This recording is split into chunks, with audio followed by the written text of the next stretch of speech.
Kaya. Kaya folks. Kaya Kwaba Kiji Janang Nundanang Maranga Yaranga Wadandi Buja. Hello, good to see you all together on Wadandi country. Nalik Kadich Wadandi Yunga Jali, the traditional owner, Wadandi Buja. We acknowledge the Wadandi people, the traditional custodians of this beautiful country, and pay respects to elders past and present and other Indigenous people in the room. I declare this meeting open at 5:31. Councillors and members of the public, please note that this meeting will be recorded and live streamed.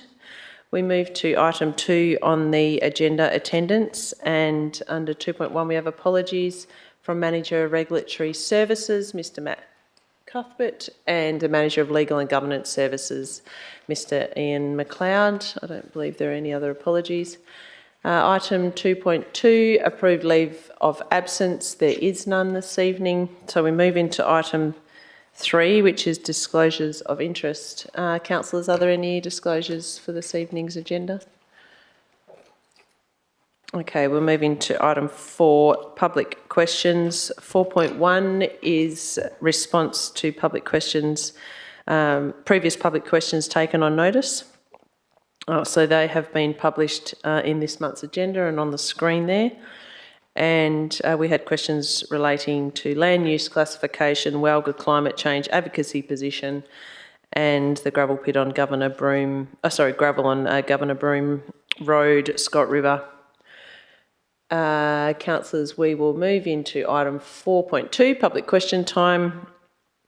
And we've had a few questions submitted in advance of the meeting, so we'll begin with those. Thank you. So if you could please state your name and your address. Andreas Friediger, would you like to go first? Thank you.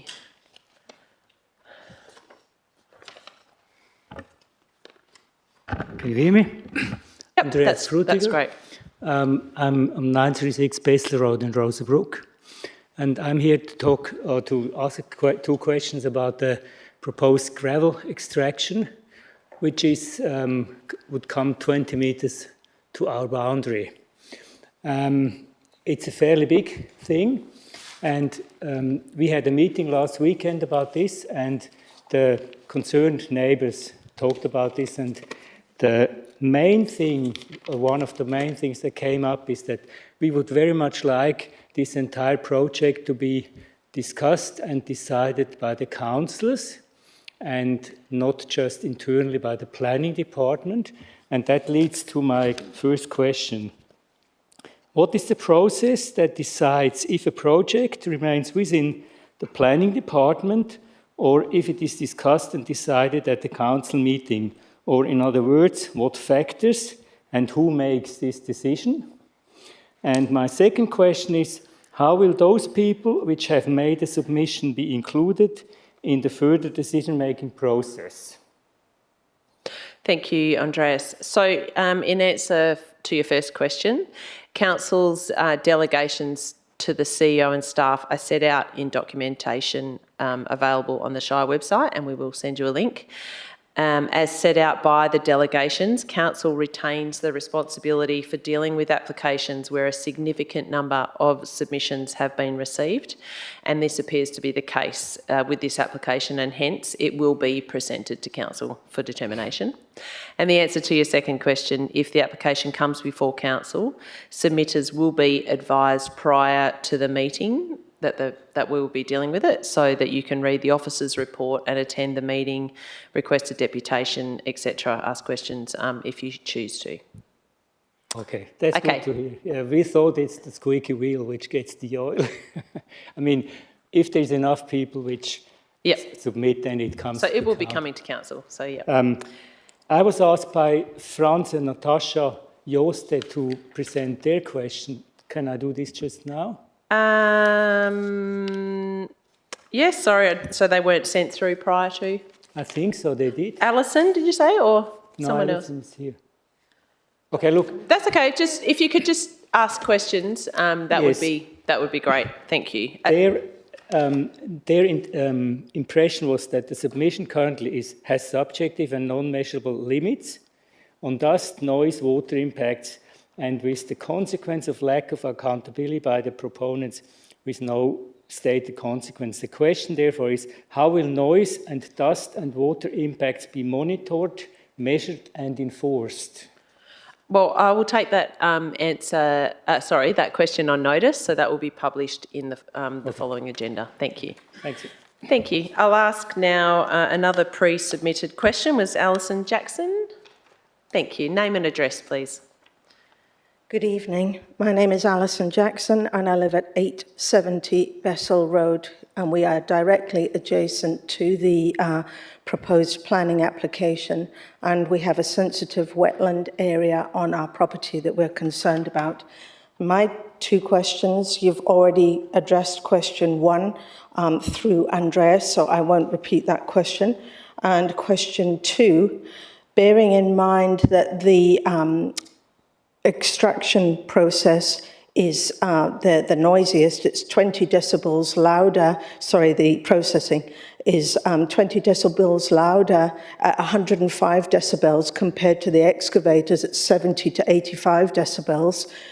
We would like to ask the councillors and the planners if they would take all extraction processes off-site in relation to the extraction proposal P226272 to reduce the impact of noise, dust, water usage and environmental impacts in the immediate vicinity to landholders, farmers and tourism.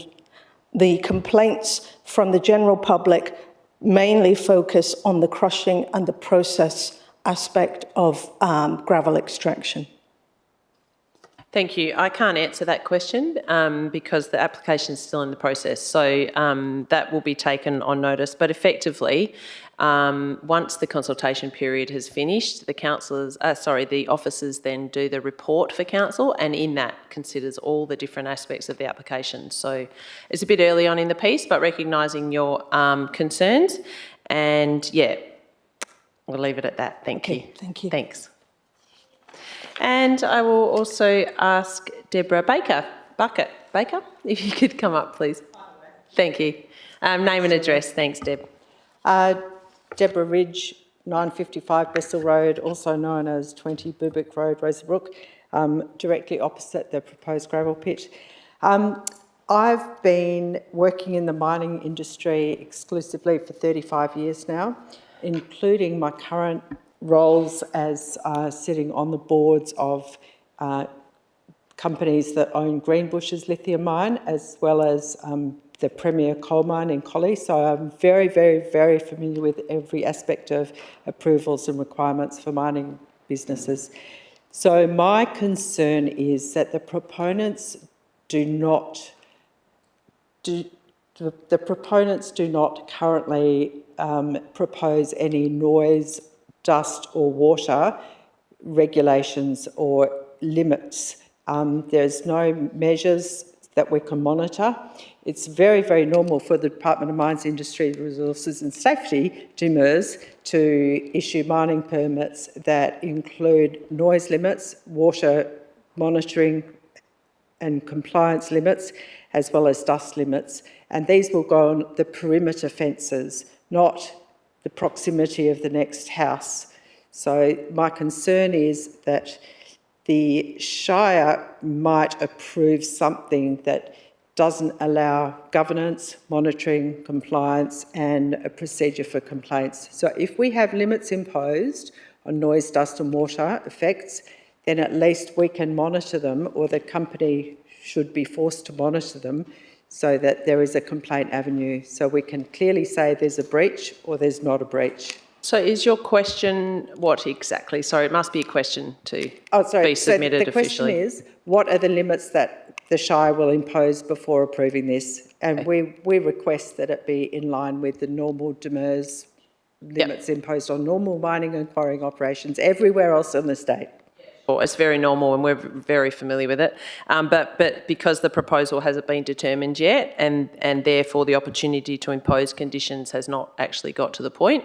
So, yeah, we've routinely applied a set of conditions to extractive industries in line with the applicable local planning policy and regulations and legislation. So those conditions need to be met by the proponent over the life of the extractive industry, and the part of those conditions also would include annual reporting, and that the development's subject to an annual audit. So, I'm troubled by the annual audit because it's very easy for a company to say, I'm not going to send more than 35 trucks tomorrow because I'm getting audited, or I'm going to not push that crushing plant tomorrow because of the audits coming. Okay, I'm sorry, Deb, it's not an opportunity to have a discussion here, it's just to ask a question, but please be assured that there is an opportunity. Once the application has been assessed officially by the officers, so all the various policies, legislation, regulations applied to it, you'll then have another opportunity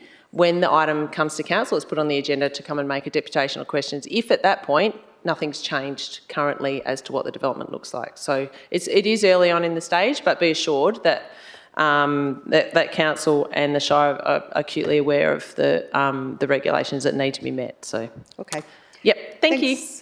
Okay, and another submitted earlier question was from Damon Girardi. Name and address, please, before you start. Yeah, Damon Girardi, Witchcliffe. This question relates to the Shire's gravel road network and the apparent decline in maintenance standards required to provide safe, reliable access for residents. After requesting an on-site meeting with the Shire to discuss the condition of Wickham Road, the meeting was scheduled for 9 days later, by the way. The Shire then chose to grade the road the afternoon prior to the inspection and subsequently stated that the road was in a satisfactory condition. My question is, why does the Shire continue to maintain gravel roads without routinely applying adequate moisture conditioning, binding and compaction practices, despite these being recognised methods for improving surface stability, reducing loose aggregate movement and extending the road life? Thank you, Mr Girardi. So in response to that, the Shire's unsealed network is approximately 500 kilometres of roads in varying conditions. Our gravel resheeting program is developed based on-site condition assessments and prioritisation aligned with the road hierarchy. What I mean by that is whether it's an access road, connector road or distributor road. These classifications help ensure that the resources are directed to allocations of highest need and network importance. So it's a constant struggle, whether we're dealing with gravel roads or asset maintenance or upgrade, we're constantly, prioritising because that's a large amount of asset to maintain. Wickham Road is an access road with a traffic route on the unsealed section of 47 vehicle movements per day. That was recorded in 21, so it is a bit of old data, but based on current assessments and competing priorities across the unsealed road network, across those 500 kilometres of roads, there is no, the resheeting's been done, right? Or was it graded? What, Wickham Road? Yeah, there's no resheeting planned. Or graded? Yeah, so there's no resheeting plan for Wickham Road at this time. So these roads are constantly, sorry, just let me answer the question. It's not an opportunity, by the way, to talk back. It's just an opportunity to ask a question. So the Shire is unable to provide an increased level of unsealed road maintenance involving the importation and application of water to condition road material on a regular basis. The Shire must responsibly manage water usage and operate within the constraints imposed by the Water Corp and the Department of Water and Environmental Regulation, and as such, the regular use of water for conditioning unsealed roads is not considered suitable or viable and unfortunately can't be supported. The Shire does undertake more intensive treatment of rural roads once moisture levels naturally increase in pavement material, so at certain times of the year. Wickham Road will continue to be managed and maintained in accordance with the Shire's standard unsealed road maintenance practices, including grading and routine inspections as resources permit. The condition of the road will continue to be monitored during grading and by crews working in the area as part of the Shire's ongoing maintenance program. So I'm sorry if that doesn't satisfy you, Mr Girardi, but it's not an opportunity to ask another question unless, you have another question prepared. Did you have another one? Yeah, they're listed there in the... Oh, okay. Yeah. All right, great. Does the Shire consider repeated grading alone, where loose stone is simply redistributed to be an acceptable long-term maintenance standard? And if so, what engineering standard or policy supports this position? That one I'll have to take on notice because I don't appear to have it, Mr Girardi. That's fine. Yeah. Anyway, that's okay. And you have another one? Yep. Yep. Further, how can residents have confidence in the Shire's assessment process when maintenance work is undertaken immediately prior to an inspection requested to address ongoing concerns? Again, I'll take that on notice. Thank you. That'll be published in the agenda. Okay. Of the elected councillors, how many currently reside on roads maintained as gravel roads by the Shire? One, maybe. One of us. Yep, thank you. What measures do councillors undertake to independently assess the condition, safety and maintenance standards of the gravel road network experienced by residents who rely on these roads daily? So first of all, councillors are not charged with inspecting condition, safety and maintenance regimes on gravel roads, which is the role of the Shire organisation, which employs of course appropriately qualified staff to undertake this task. That is not our role as decision makers. But the council reviews proposed capital improvements through the forward budgeting process, and we also of course set resource allocation for gravel road maintenance through that process based on advice from the Shire organisation, and balancing this important task with all the enormous amount of other items competing for the Shire resources. So thank you. We're very much involved in the process, but it is not our role to inspect roads. Thank you, Mr Girardi. Okay. And how frequently are councillors provided with condition reports or undertake site inspections of gravel roads prior to endorsing maintenance budget and service levels? Yeah, as per the previous response, that gets covered in the process that informs our decision making. Thank you, Mr Girardi. And the last pre-notified question was from Jennifer Bester. Is she here? No. Well, I'm happy to read that out. It has been submitted. Am I able to do that? No. No, maybe I'm not actually, because it hasn't officially been submitted. So, but I think it's pretty much covered under your previous questions, so it will be covered throughout the application process. And I now call members of the public asking if anyone else has any public questions. Name and address, please, before you start. Good evening, Erin Hutton, 176 Thompson Road, Witchcliff. My previous question at last month's council meeting was the Climate Action Plan has been adopted for some time. Has there been any data or information collected to see what the impact of those policies have been? I received a response relating to annual emissions monitoring. Could the Shire advise what measurable data, evaluations from baseline data or evidence have been collected from Climate Action Plan projects since adoption of the plan beyond corporate emissions reporting?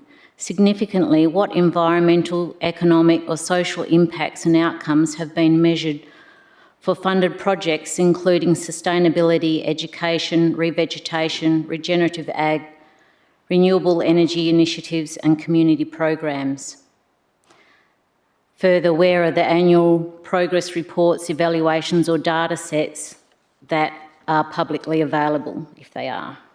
Thanks, Ms Hutton. I'll take that on notice and publish that in the next month's agenda. Thanks. Thank you. Question 2. Regenerative ag, this is based around the Climate Action Plan, regenerative agriculture and renewable energy outcomes projects. Climate Action Plan updates state that regenerative agriculture projects are helping farmers increase soil carbon stores and on-farm biodiversity, and that renewable energy initiatives contribute to emissions reduction and community benefit. Could the Shire provide any measured soil carbon, biodiversity, water quality, productivity or profitability data arising from Shire-funded or supported regenerative agricultural programs? And any assessments including risk-benefit and return on investment analysis undertaken regarding economic, agricultural, landscape, land use or community impacts, positive or negative, associated with Climate Action Plan renewable energy initiatives or supported projects? If these outcomes have not been measured, on what basis has project success been determined? The third question is regarding the extractive industries, priority agriculture and cumulative impacts. Recent draft planning policy changes appear to further constrain or discourage extractive industry activity on priority agricultural land. Has the Shire assessed where essential raw materials required for agriculture, housing, roads, infrastructure and renewable energy projects will be sourced if extraction opportunities become increasingly limited within the district? Thank you. Thank you for your questions. They'll be answered in full and published in next month's agenda. Are there any other questions from members of the public? Name and address, please. Yeah, Scott Baxter, formerly of 274 Dennis Road, Scott River. I was forced to sell my farming property recently due to inappropriate development next door, but I'm carrying on from my questions from last meeting. Okay, but you will need to state your address for the records. Formerly 274 Dennis Road, Scott River. Not formally, your address now, you need to state it for the minutes. Thank you, Mr Baxter. 4145 Coves Road, Williabra.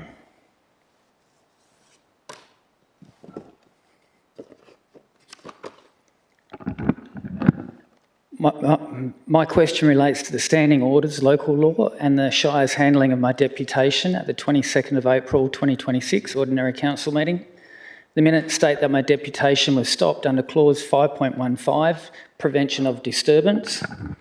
I reject any suggestion that I was causing a disturbance. I was speaking directly to the agenda item. I remained calm and I was within the allotted time. So I asked the Shire to state clearly tonight the exact clause of the current standing orders the local law says it relied upon to stop my deputation, why the minutes refer to clause 5.15, prevention of disturbance, when the current published local law appears to number that clause differently, and that I'll be given the opportunity to speak my deputation in full, given that I only had the chance to deliver half of it, and that my full deputation will then be recorded and minuted in full in the meeting record. So to answer the first parts of your question, at the previous meeting, I directed yourself to cease speaking because your comments did not comply with clause, it was actually 5.16. So the standing orders clause is 5.16. It was a typographical error in the minutes. And in particular, the remarks included personal allegations and statements that did not extend due courtesy and respect to the council and its members, and which interfered with the orderly conduct of the meeting. And as the presiding member, I am required to ensure meetings are conducted respectfully and in accordance with the local law, the standing order local law, and my direction was given on that basis. So in terms to the reference to 5.16, it's called prevention of disturbance, and the Shire President may warn a person or order a person to leave the room or cease in order to prevent disturbance, and that's what was done. So the second question was in regards to your deputation, specifically.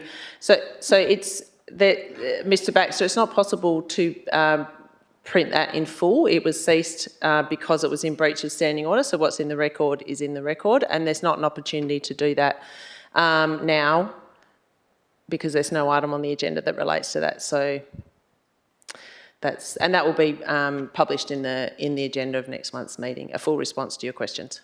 If you don't mind submitting them to the minute taker, that'd be great. I've got another question. Yep. My question relates to independence, transparency and the role of the CEO. The Shire's own papers record that the CEO became a board member of Climate Emergency Australia, and Climate Emergency Australia's own material shows it's an active advocacy body operating well beyond ordinary local government. So I asked the Shire tonight to state clearly who authorised the CEO to take up that role, whether council considered or endorsed it in any form, and whether the community was ever informed or consulted, and how the Shire says that role is consistent with the independent and impartial administration ratepayers are entitled to expect. That answer will be published in full in the minutes, in the agenda of next month's meeting. Thank you. Okay, any other public questions? Gary Buller, Carradale. Sorry, can you please state your address? 34 Capewell Road, Carradale.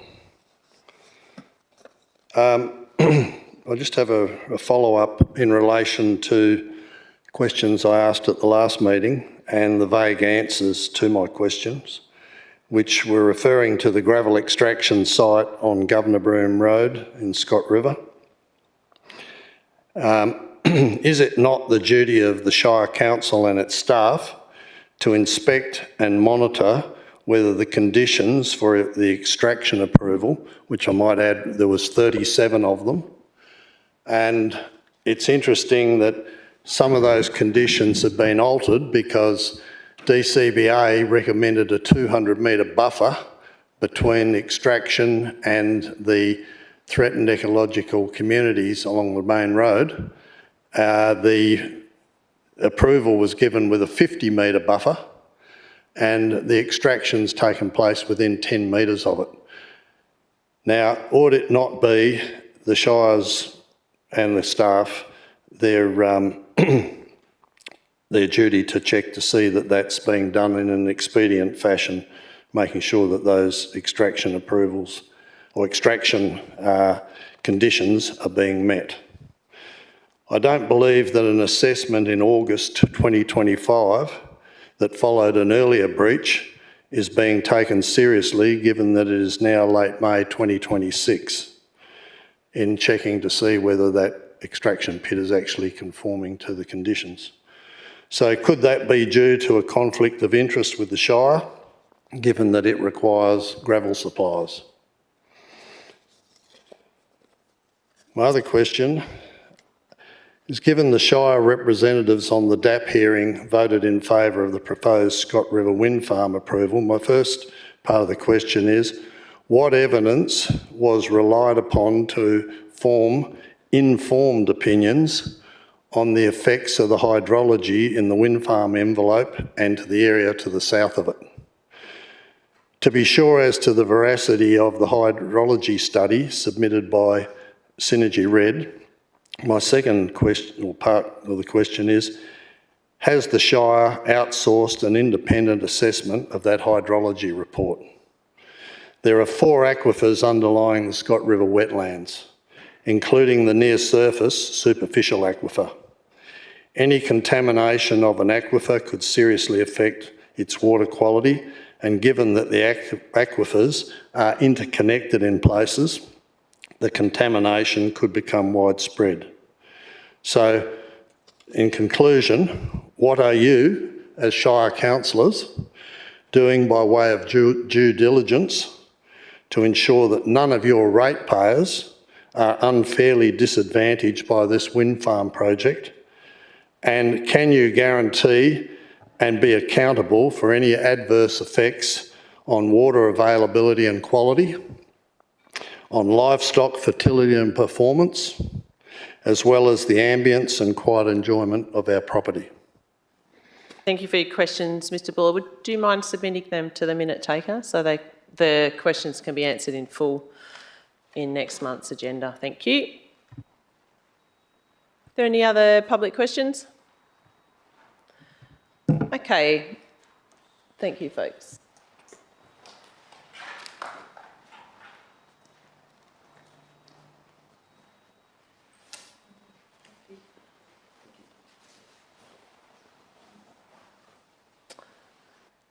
Councillors, we will move on to item 5, applications for leave of absence.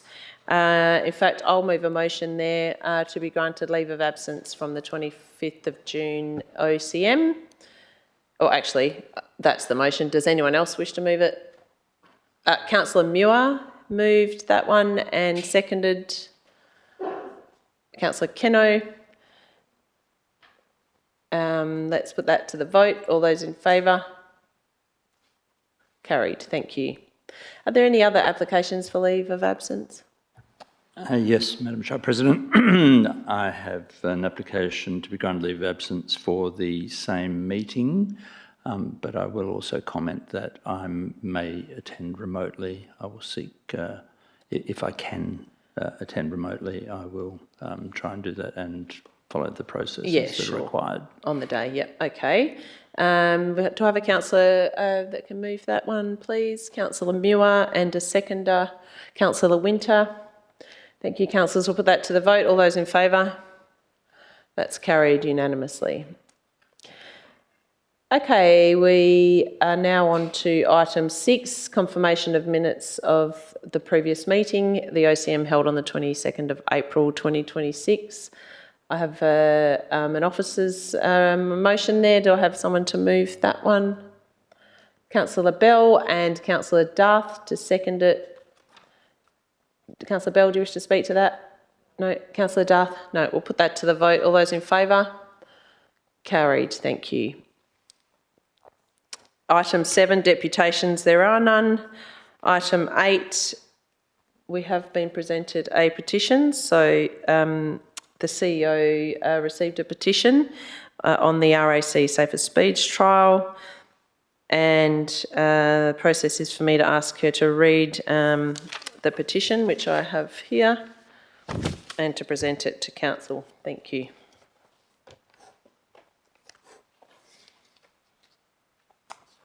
Oh, I can. I'll read it. Oh, you do. That's okay. Just for the purpose of the members of the public. So this was to the President. Oh, it's on the. Yeah, it's on the screen there. But to the President, councillors of the Shire of Augusta Margaret River, we, the undersigns, do respectfully request that council ends the implementation of the Safer Speeds trial, and then when you go into the online petition, the action sought, which there must be for it to have an action attached to the petition, is that the trial needs to be stopped or reviewed immediately. And correspondence in respect to this petition was addressed to Jolan Benelli, 23, Jacaranda Crescent, Margaret River, 6285. So, councillors, we have 3 options to do with this petition. Do I have a councillor to move one of those options, please? Councillor Muir, and that is... Thank you. I will move that we receive the petition. Thank you, Councillor Muir. Do I have a seconder for that?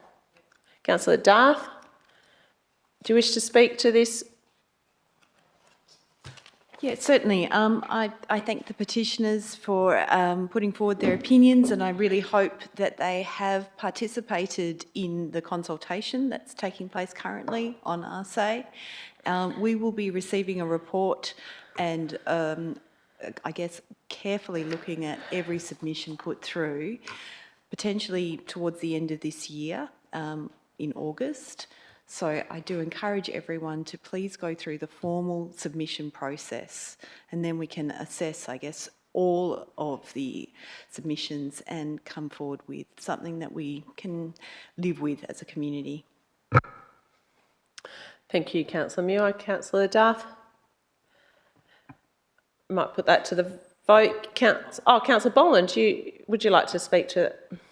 Yes, I'd like to speak against receiving the petition. I'm not against public participation and welcome it, but I think this so-called petition strays so far from our standing orders that it doesn't qualify as a petition.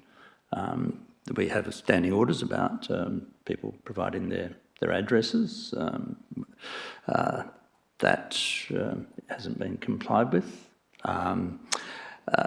There should really be a signature. I think these days maybe we do accept electronic signatures, but there's also, I think, some issues around what's actually being petitioned. I'm looking at what we received. Yeah, but I think that differs from what we received this afternoon. Yeah, I think there's a lot of... I think we're usually very, very generous, but maybe this is pushing the envelope too far. So I welcome public participation. Received a lot of it during the election campaign, and it was a topic of considerable interest, and I welcome that. I think this is a very significant thing that is happening in our area, and we should be conscious of what's taking place according to it. So, but it's more a question of the form that we have received today, and whether that is compliant, and I think it's too far from compliant to be accepted as a petition. Thank you, Councillor Boland. Does any other councillor wish to speak for this item or against? Otherwise, we'll put it to the vote. Councillor Duff?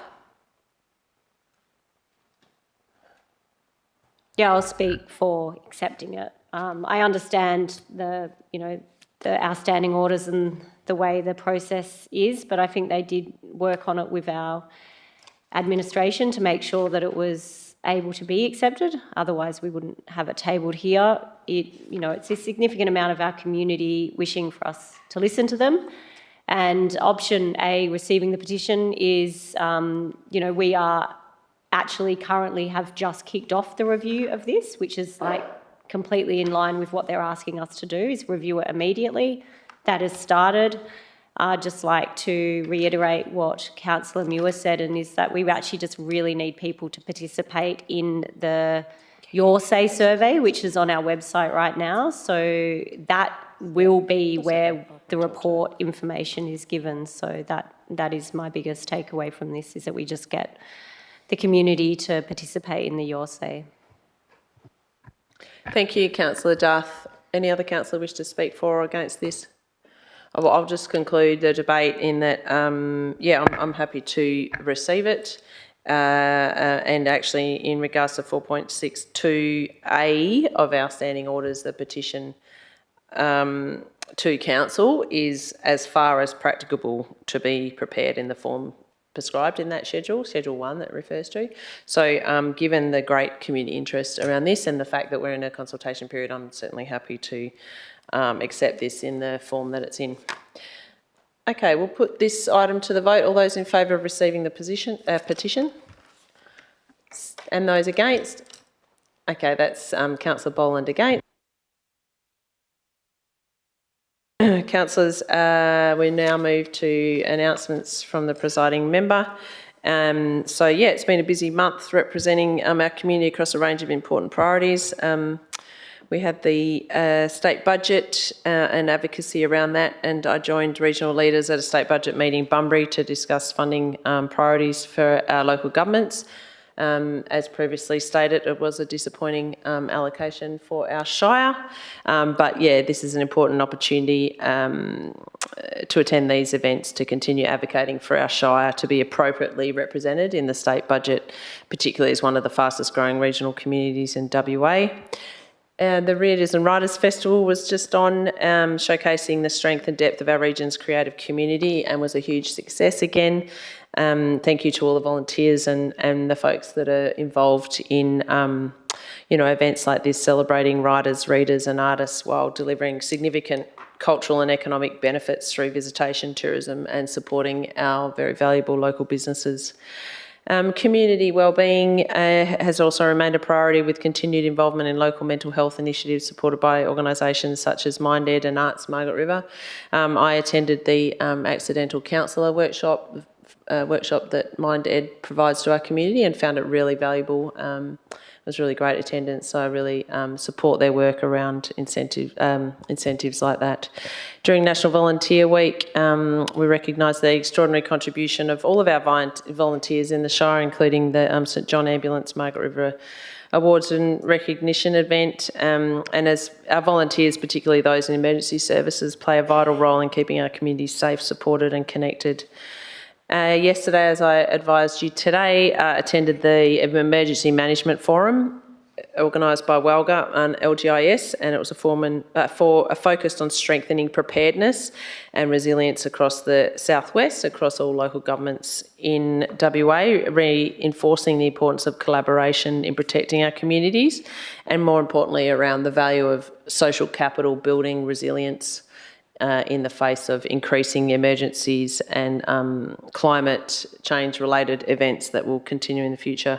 Looking ahead, there's a big weekend coming up with lots of community events supported by the Shire. In particular, great to see the Whale Song Festival returning to Augusta, kicking off on Friday with the festival opening. I encourage you all to get out and check it out, enjoy what's on offer and join in the celebrations. Item 10 is questions from members of which due notice has been given, and there are none. So, councillors, we shall proceed on to item 11, reports of committees and officers' reports. And the first one is 11.3.1 in regards to the lease to the Margaret River Hawks Cricket Club.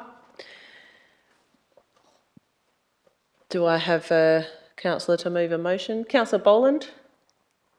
That's the officer's recommendation you're moving? Yep. And a councillor to second that? Councillor Muir. Councillor Boland? No, fully support the recommendations. It seems a practical, sensible way to approach the facilities that one of our community sporting groups requires, and the recommendation should be accepted. It's got a number of elements, but they're just formalities. It's really just a bit of housekeeping, really. I think this, because it straddles two lots, it's mainly the reason we've got this before us. Other reasons, but there's that aspect. Thank you. Thank you, Councillor Boland. Councillor Muir. Sure. I think it's really important. I guess part of what we've been doing of establishing lease arrangements with all of our lessees and enabling local community groups to have some control and ownership over their, I guess, utilities that they're using and the infrastructure that they're using, and potentially it helps them with getting grants as well, that they have some surety over operating and running their equipment and their infrastructure. So I think it's a good move ahead. Thank you, Councillor Muir. Does any other councillor wish to speak for or against this item? We'll put it to the vote, councillors. All those in favour? Carried unanimously.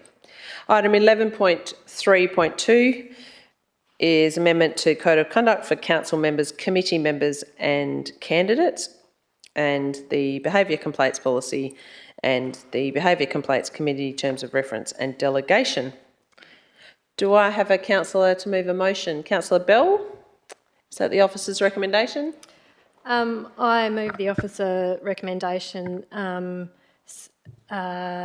subject to the following wording being added to point 1, and that is that subject to the deletion of clause 8A.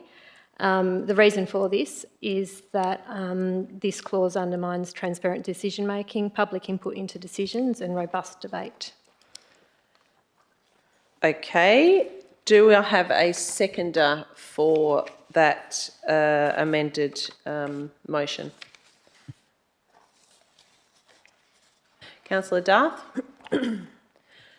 Okay, Councillor Bell, you can speak to that motion. Thank you. I think we all agree that we should strive for transparency and community input into decision making. We should strive for good governance and making the best decision for our communities. If Section 8A is applied as written, it undermines all of these outcomes. Now, these provisions state that our decisions must be based solely on information provided by Shire staff or information that is fact-checked and distributed prior to the meeting. These provisions don't require this information to be made public. They exclude us from considering information received from the public, including during deputations, and they undermine robust debate because they prevent us from drawing on background knowledge that we have during meetings. I really value the observations and insights that everyone provides during the meetings, but unless we've provided this information prior to the meeting, this type of input's in breach of the code. And for these reasons, I think it undermines good governance and trust in our organisation at a time when it's really important that we improve trust. Yes, I think we all agree that it's important that we base our decisions on facts and evidence, but this is already required under the Local Government Act, which requires council to base decisions on the basis of evidence, on merits and in accordance with the law. And Section 6 of the Code requires us to base decisions on relevant and factually correct information. Now, these provisions also don't really reflect the reality of how we operate. Yes, we should strive to get our amendments and supporting information in early, but sometimes that's just not possible. Sometimes life gets in the way. Sometimes there's back and forth between the staff. Sometimes the staff are too busy to get back to us. And sometimes we don't pick up on issues until the very last minute. And sometimes getting the best possible outcome requires that flurry of activity before the meeting.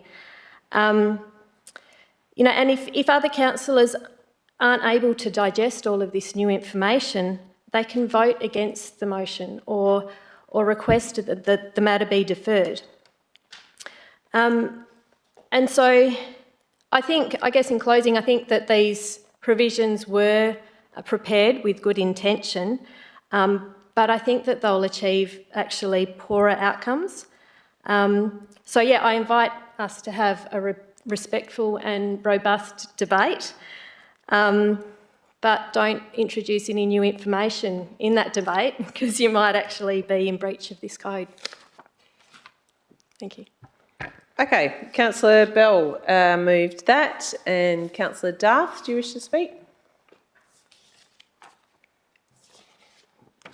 Yes, I seconded that because I wanted to hear what Councillor Bell had to say about it, and I think it's a good opportunity for us to have a transparent look at the code of conduct.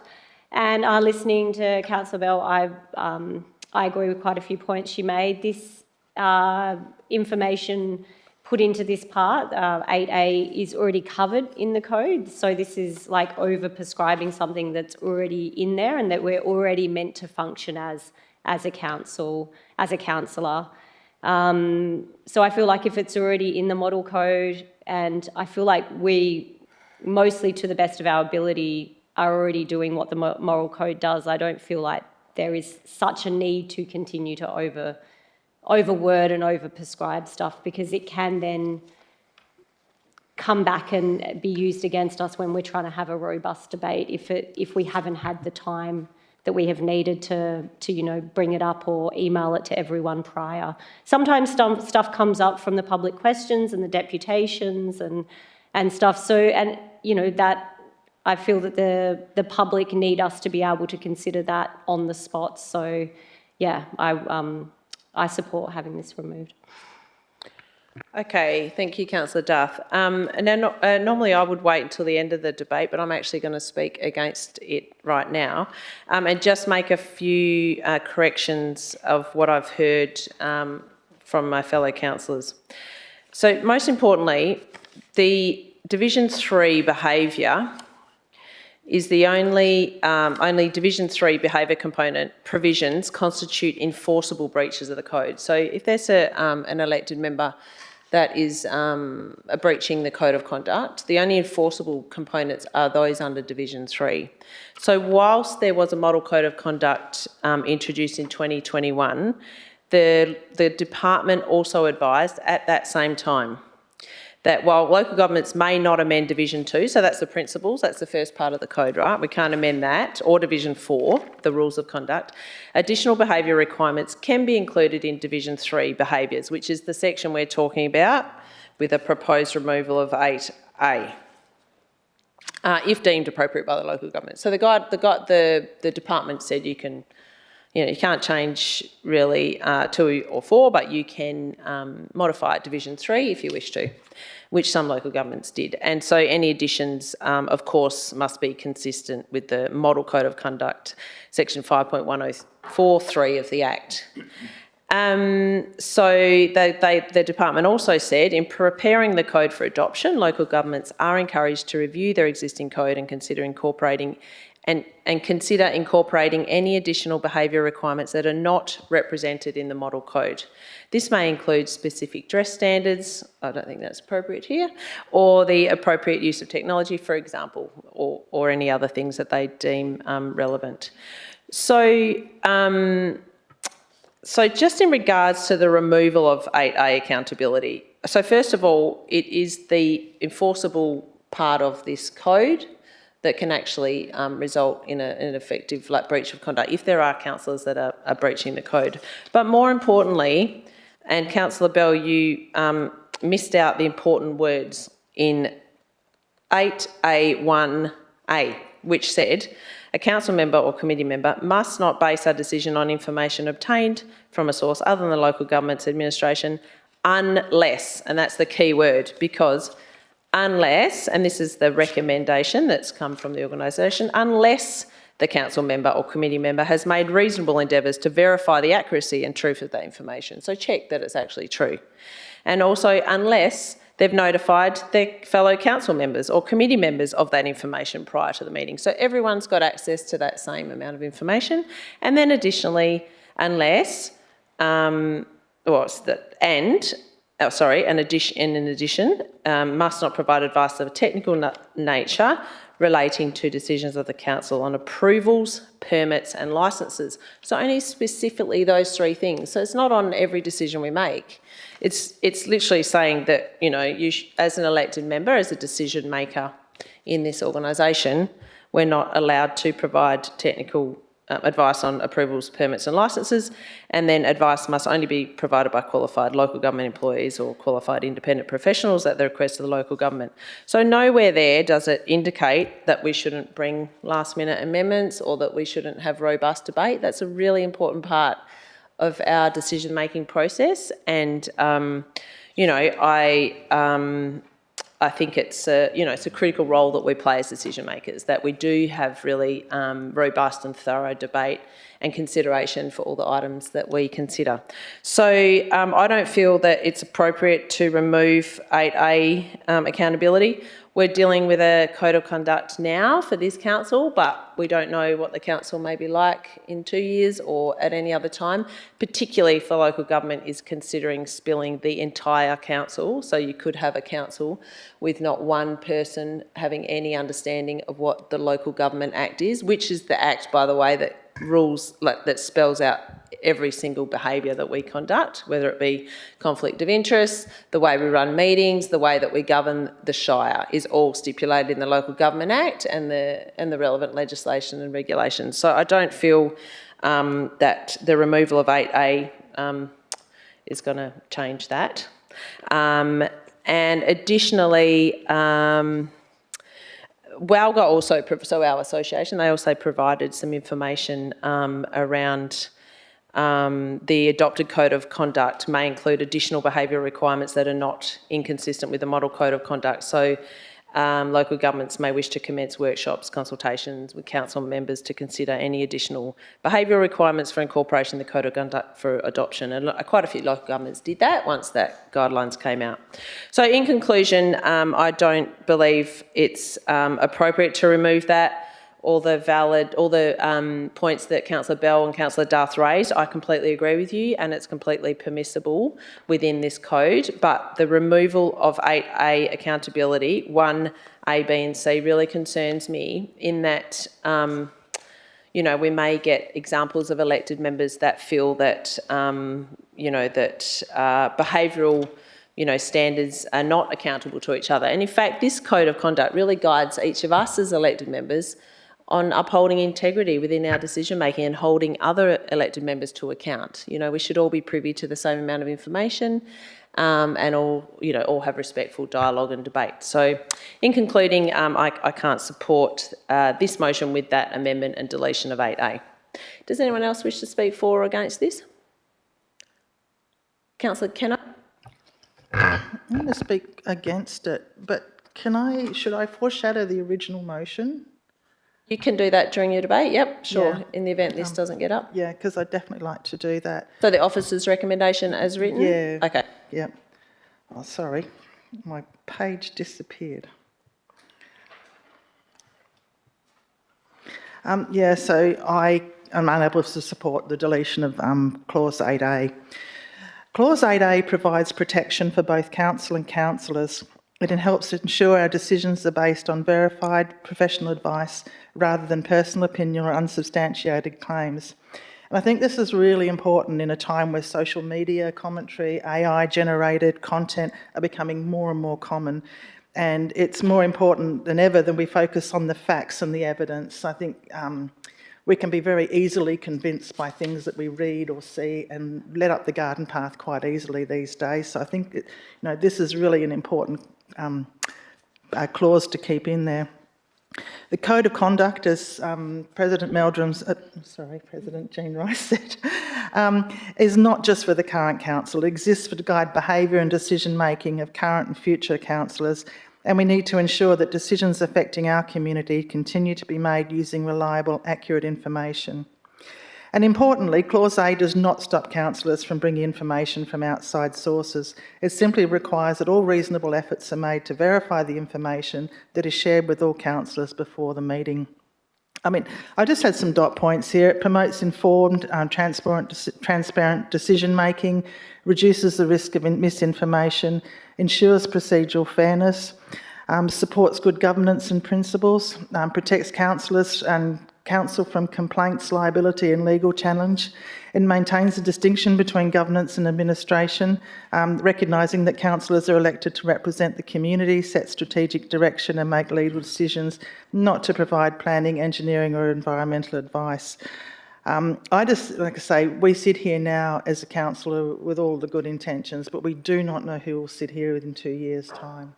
So for that, I can't support that. Thank you, Councillor Keno. Do I have a speaker for this motion? Councillor Boland.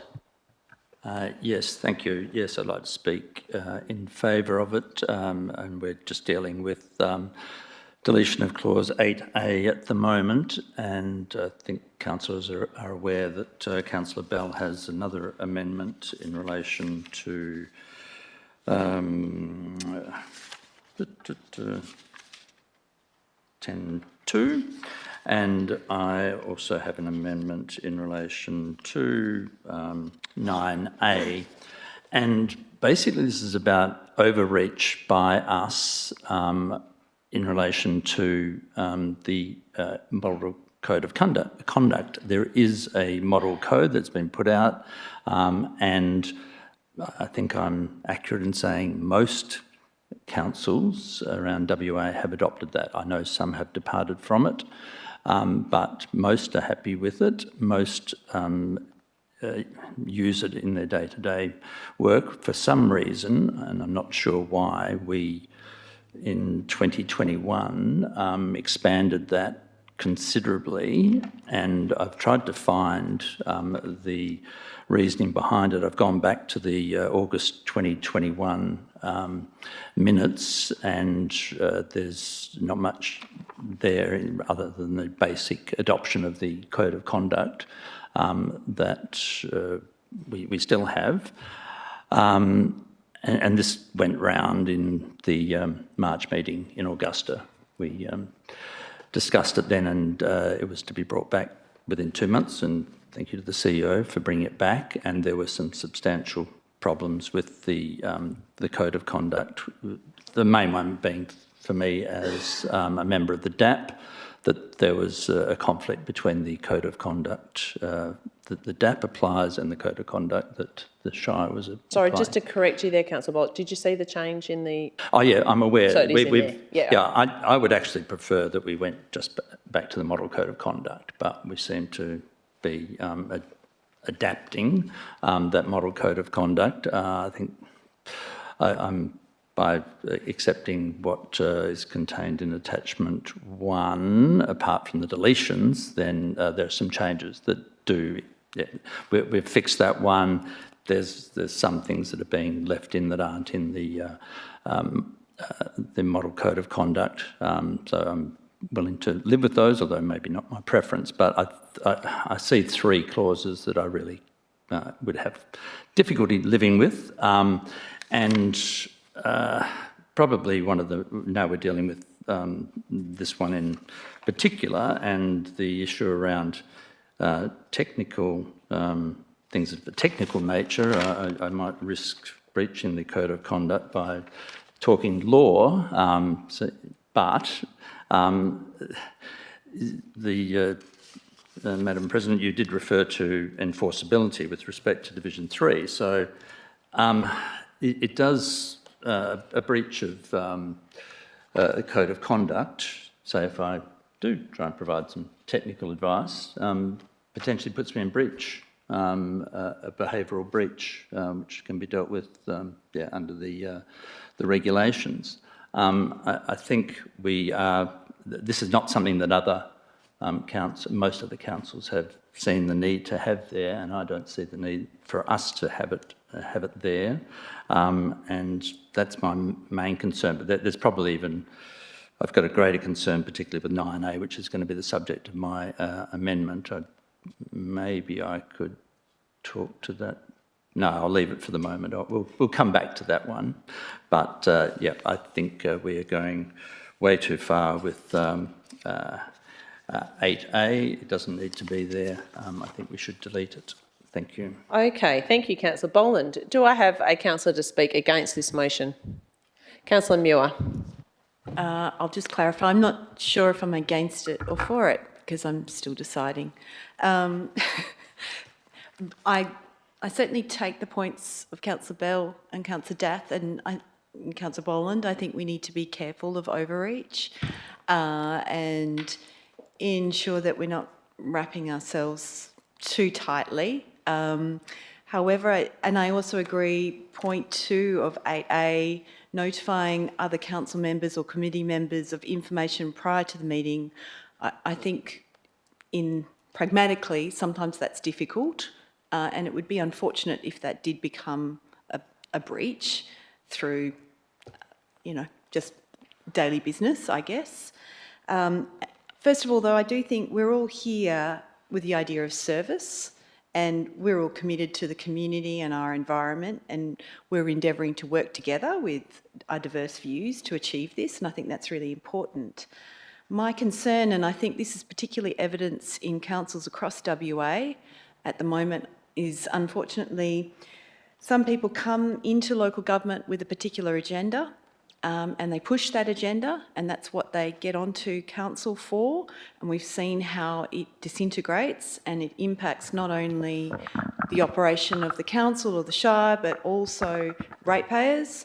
And I think we need to really ensure that we have, I guess, some way of ensuring that there is verification of information put forward for consideration. And I guess that is why we have officers who it is their job to ensure that information is objective, not subjective, and that time has been spent on ensuring that we have the best possible technical advice to ensure the best outcomes for our community. It's easy in this day and age to cherry pick information and put forward, I guess, particular viewpoints. I think we've all seen that it's easy to put forward a particular viewpoint without thinking, I guess, of the consequences. And it's important that we have some filter, some way to ensure that we do get really good outcomes. So I've yet to be convinced either way. Thank you. I give it to my colleagues to convince me. Okay, do I have a councillor to speak for or against this item?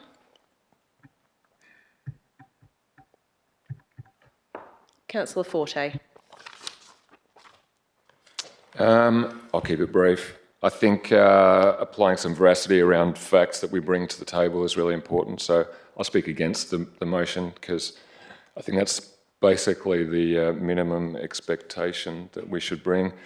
And as for sharing information, I like to be prepared. So I feel like it should be, again, a minimum standard that we bring it. And I guess if life gets in the way, we can ask for a deferment to bring the information at a later date. And as for part 3, I guess we all kind of bring external expertise from other areas, but I think it's really important that we stay focused on what our particular job is and not stray into other people's lanes.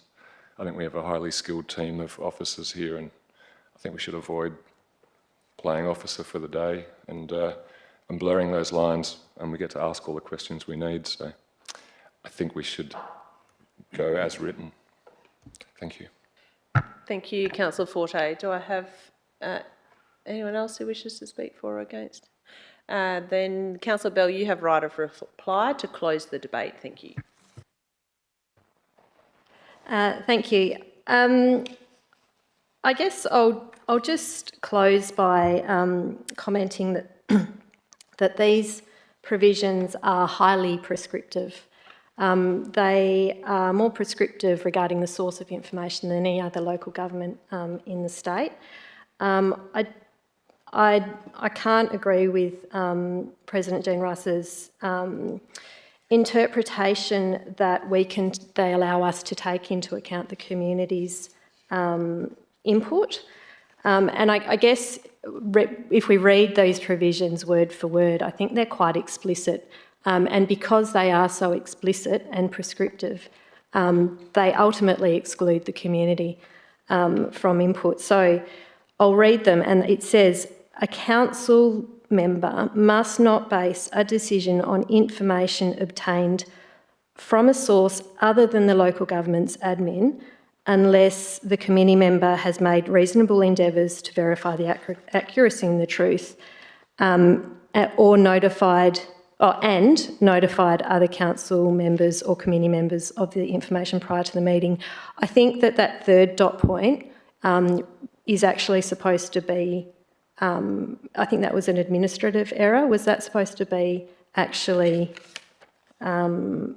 B?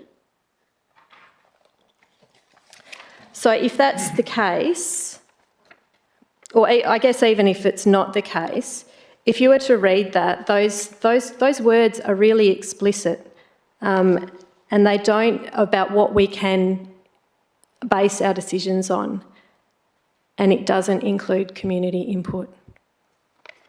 So I think that really undermines the the integrity of transparent decision making, and the capacity of the community to feel heard and to have their input included. It's these issues of fake news and the erosion of the truth and cherry picking. These are issues that are being experienced by all local governments throughout the state.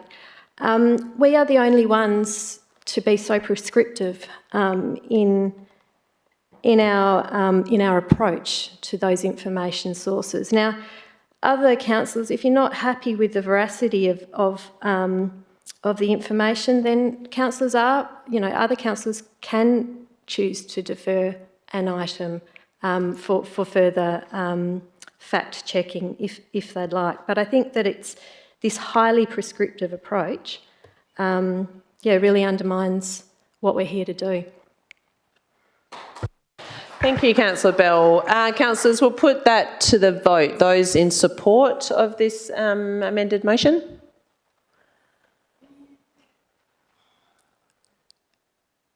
And those against? All right, that's carried. Forte, Keno and Jean Rice against. Okay. That's dealt with, that item. So, Madam President, I thought we were moving on to the other amendments that have been foreshadowed, like the deletion of 9A and Councillor Bell's other amendment. they weren't verbally foreshadows, but you had prepared them. I wasn't sure if you were going... The item's been voted on.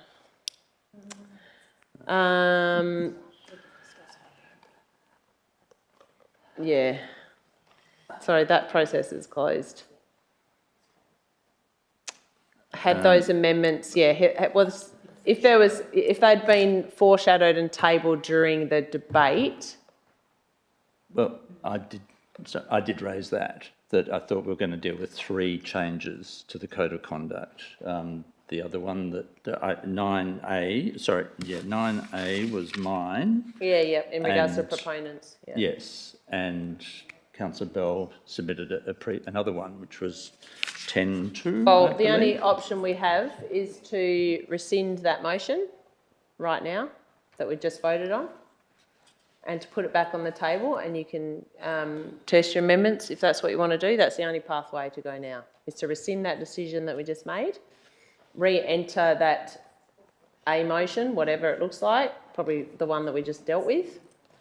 You could try to move amendments to that. Yeah, I'm happy to so move. I'm happy to so move. But there's a process around rescission, so I need some advice on that. To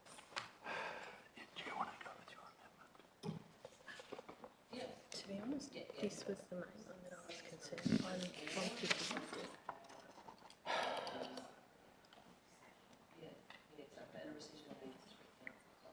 All right, councillors, we're just going to get some clarification on a process in the event that we want to do a rescission motion. So just hang tight for a few minutes.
Yep. All right, councillors, well, I've got some clarification on a process of a rescission motion.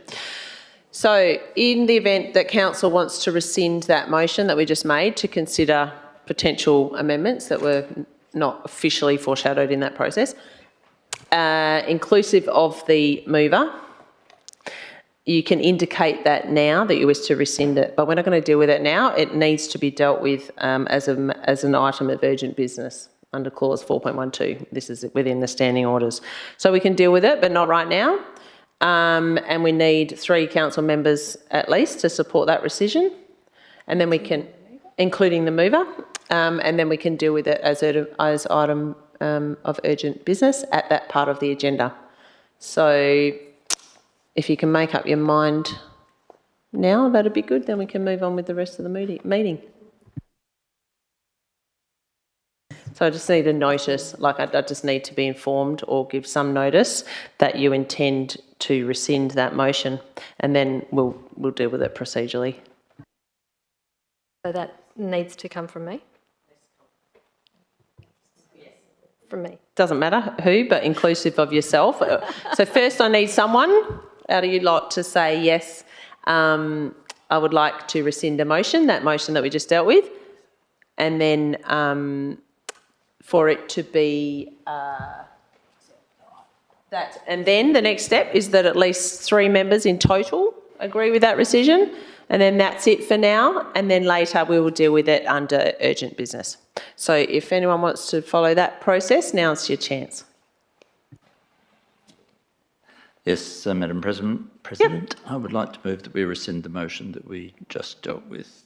Okay, thank you, Councillor Boland. And deal with it as urgent business. And deal with it as that. You don't need to. Yep, that's okay. We'll do that as a matter of process. So we need the mover to agree with that. Do you agree with that, Councillor Bell? All right. And then we need one other person to support that rescission. Oh, so Councillor Winter supports that rescission. So we've now got 3 members, inclusive of the mover. We've given the indication we're good to move on. So councillors, we'll now move on to item 11.3.3, which is proposed 2026-27 differential rates. Please note, councillors, that an administrative correction has been made to the table in this recommendation. So in the agenda, it was just a minor typo. The title, proposed minimum payment, where the years were 2027-27. And of course, it's been corrected now to read 2026-27. So that's been corrected. Do I have a councillor to move a motion, please, in regards to this item? Councillor Darth? I'd like to move the motion as written. Thank you, Councillor Darth. Do I have a seconder? Councillor Muir? Councillor Darth, do you wish to speak to that? Yeah, I'd just like to thank Director Stevens work and her team in preparing this. It's quite a, a very large role to bring together the rates, differential rates, payments to be put out for public consultation, which is the stage we're at the moment. There's a lot of good stuff in the report, but I will leave that for when it comes back after the public consultation, because I look forward to hearing what the community says about it.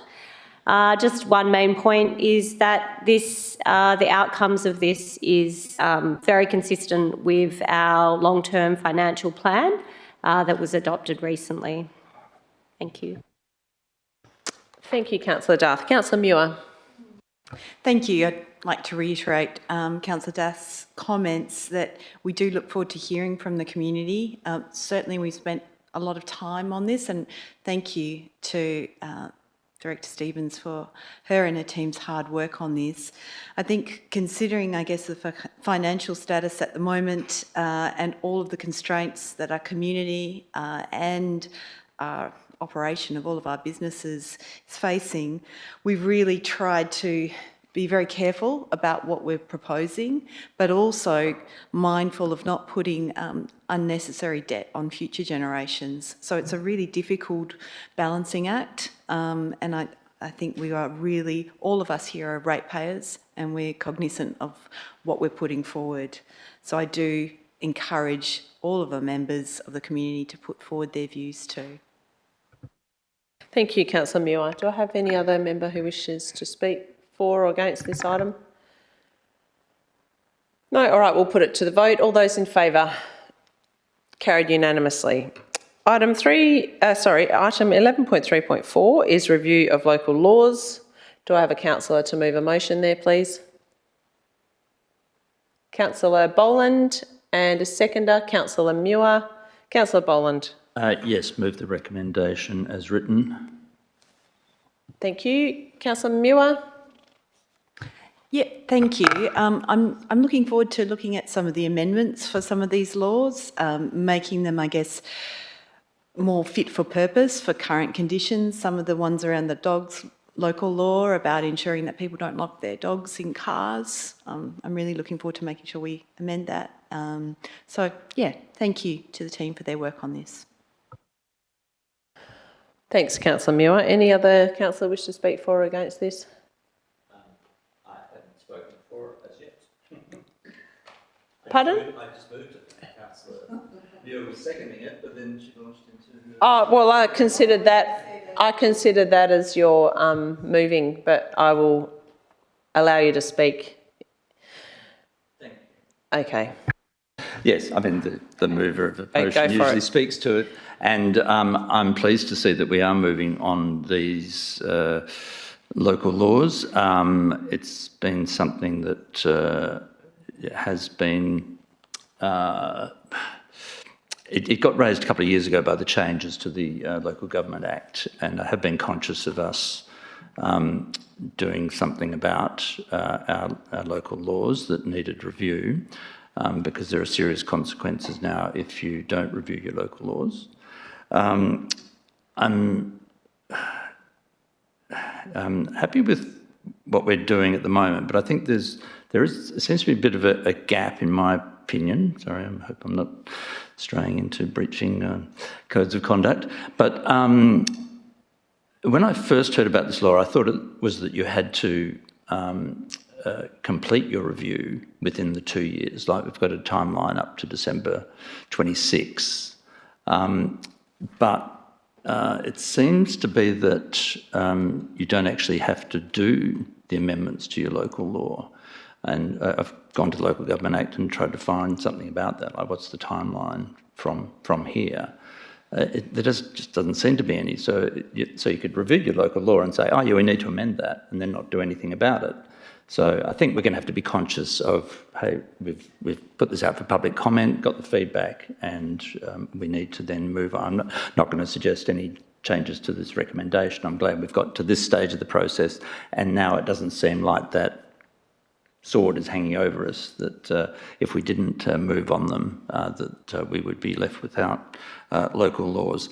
The other comment I'd make is there's quite a few comments in the agenda item about proposed laws.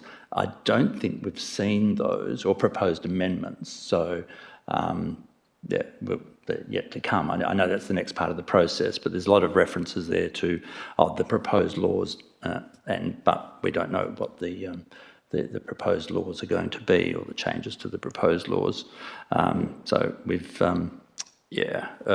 identified the ones that we need to make some amendments to. There's one, the street numbering local law doesn't need any attention. That's fine as is. And then the standing orders local law will be repealed down the track when the state government gets around to doing what it's been saying it's been going to do for many years. So, so just with those comments, yes, support this recommendation being accepted. Thank you, Councillor Boland. Councillor Muir, you've spoken as a seconder. Anyone else wish to speak for or against this item?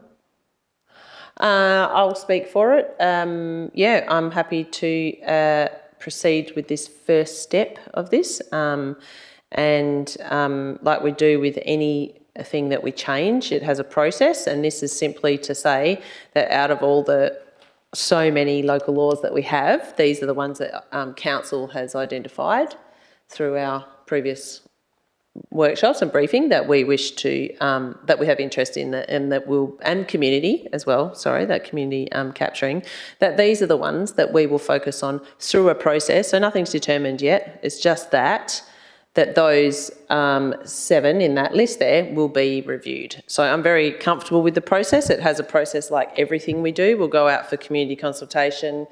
It'll be assessed, recommendations will be made. We can change it if we need to, we feel that it's appropriate.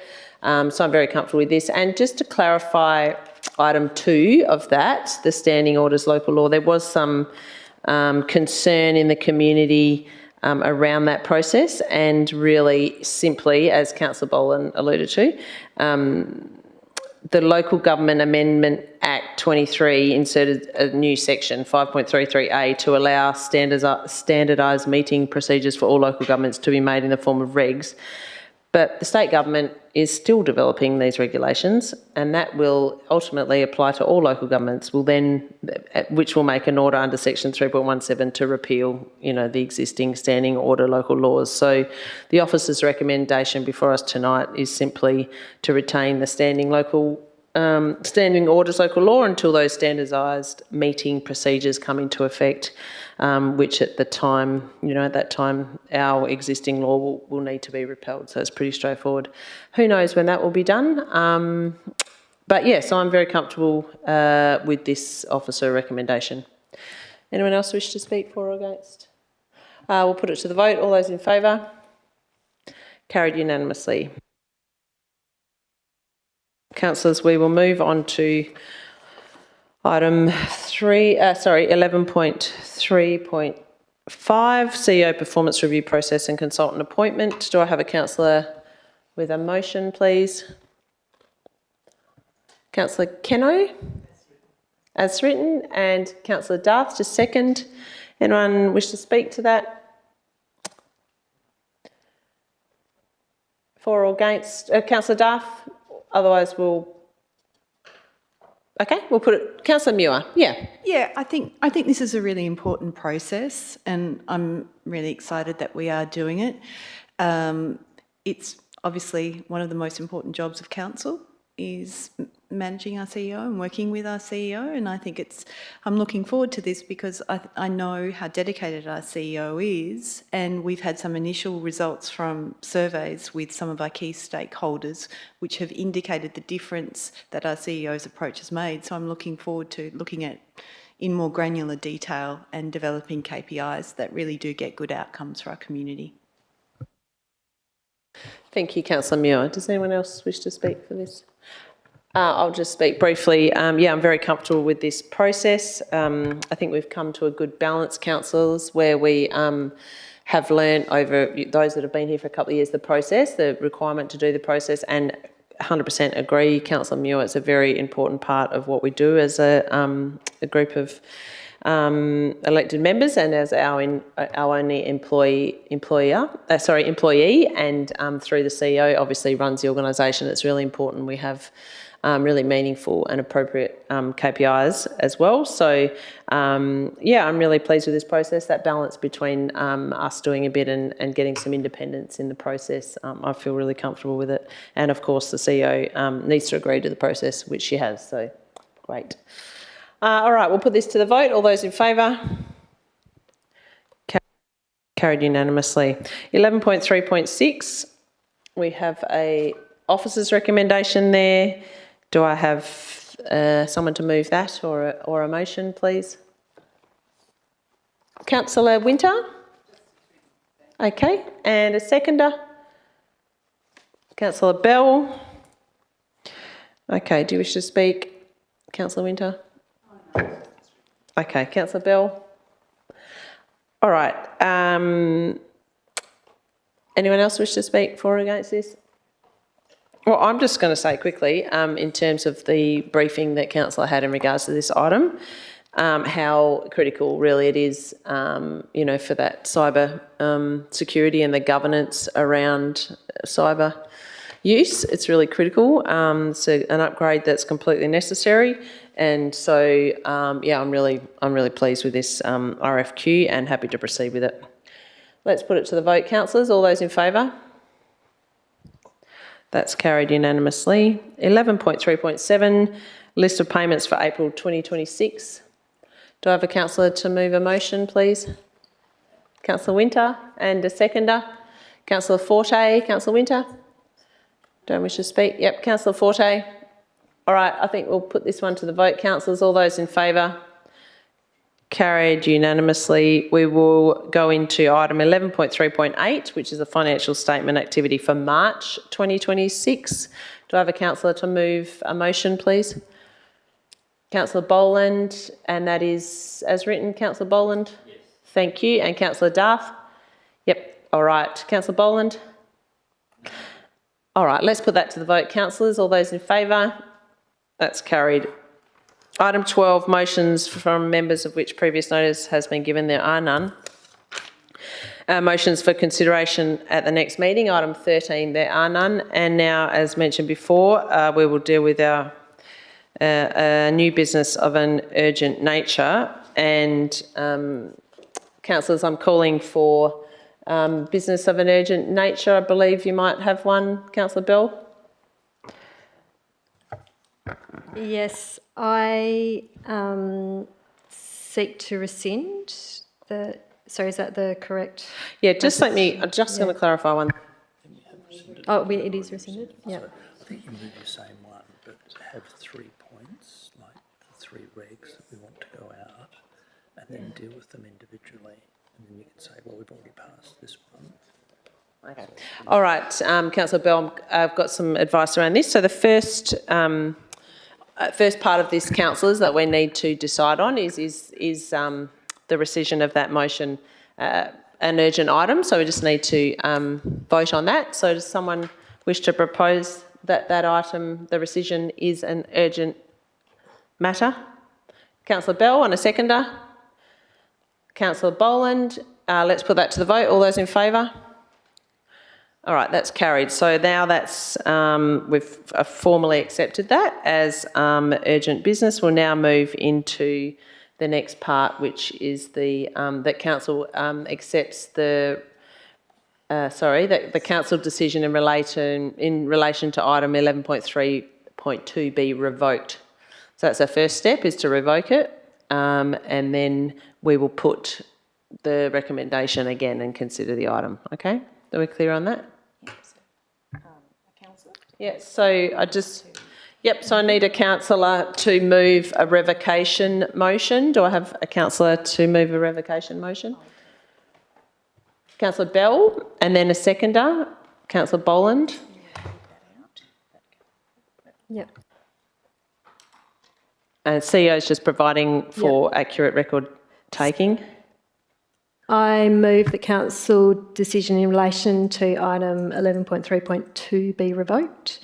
And the reason is that it was intended that 2 additional amendments be proposed. However, these weren't formally moved prior to being put to a vote. Okay, and now, councillors, we need to just first consider this motion. So,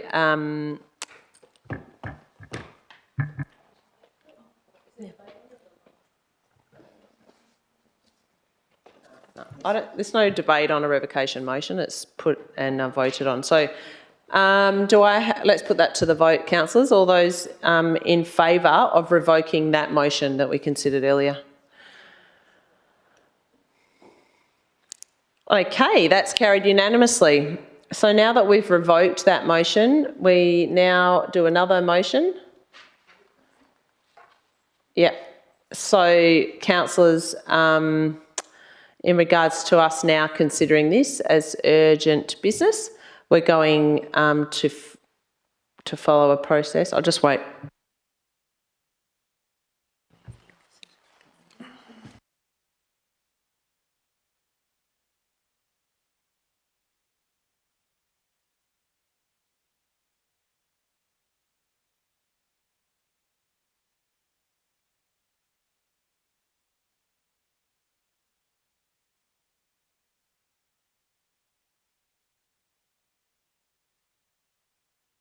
Okay, councillors, for everyone's information, I think the best approach for this is to consider the officer's recommendation and then to deal with each amendment on its own to incorporate into the officer's recommendation. That's going to be the tidiest. All right, so we've already had, from the previous experience, Councillor Bell's deletion of 8A. But first of all, we need to get the officer's recommendation on the table. So do I have a councillor to move that? Councillor Keno, yes, and a seconder. Oh, a seconder. Councillor Muir, okay. So, yep, Councillor Keno, you can now speak to that, and amendments can be introduced throughout the debate. And then we will deal with each amendment on its own and come back to that substantive motion. So we're going to test each of the 3 foreshadowed motions. Yeah? All right, so Councillor Keno. Yeah, for now, I'm just going to leave it as that, and I'll withhold my to speak later. Councillor Keno's withheld her right to speak as the mover, and Councillor Muir. I've got a question. If I could direct this maybe to Claire Schiller, I'm not sure if that's appropriate. I guess I'd just like a bit of clarification in regards to the potential deletion of 8A, and in regards to information received, just in regards to comments from Councillor Bell about not considering potentially community members' input. I'm just wondering the interpretation of that and this information. Yeah. Or am I putting you on the spot? No. To the administration then. Through the chair, thanks, Councillor Muir. I'll see if I understand your question correctly, and then I may, after I've spoken, defer to the director or acting manager to see if they have anything to add. So the intent of this particular clause is not to preclude councillors from listening to community, hearing what the community has to say, but I suppose what it is saying is if new information is introduced through those conversations, that you take reasonable endeavours to verify that information. So it's not about precluding community input, it's simply that it's considered, it's verified where possible, where it's information. I guess councillors will hear community opinions and views. It's if a piece of information is introduced. But I will now defer to the director and acting manager to see if they have anything further to add. Did that address your question, Councillor Muir? Thank you. Apologies for going directly. Thank you. That addressed my concerns. Councillor Muir, do you wish to speak to this?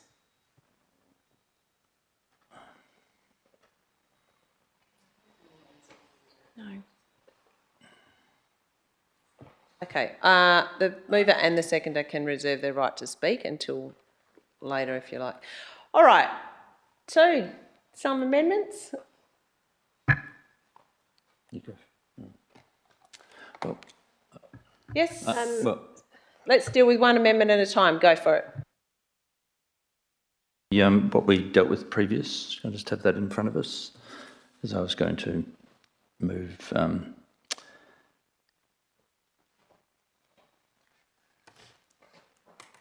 Yes, so adopt the amended Code of Conduct for Council members, committee members and candidates as contained in attachment 1.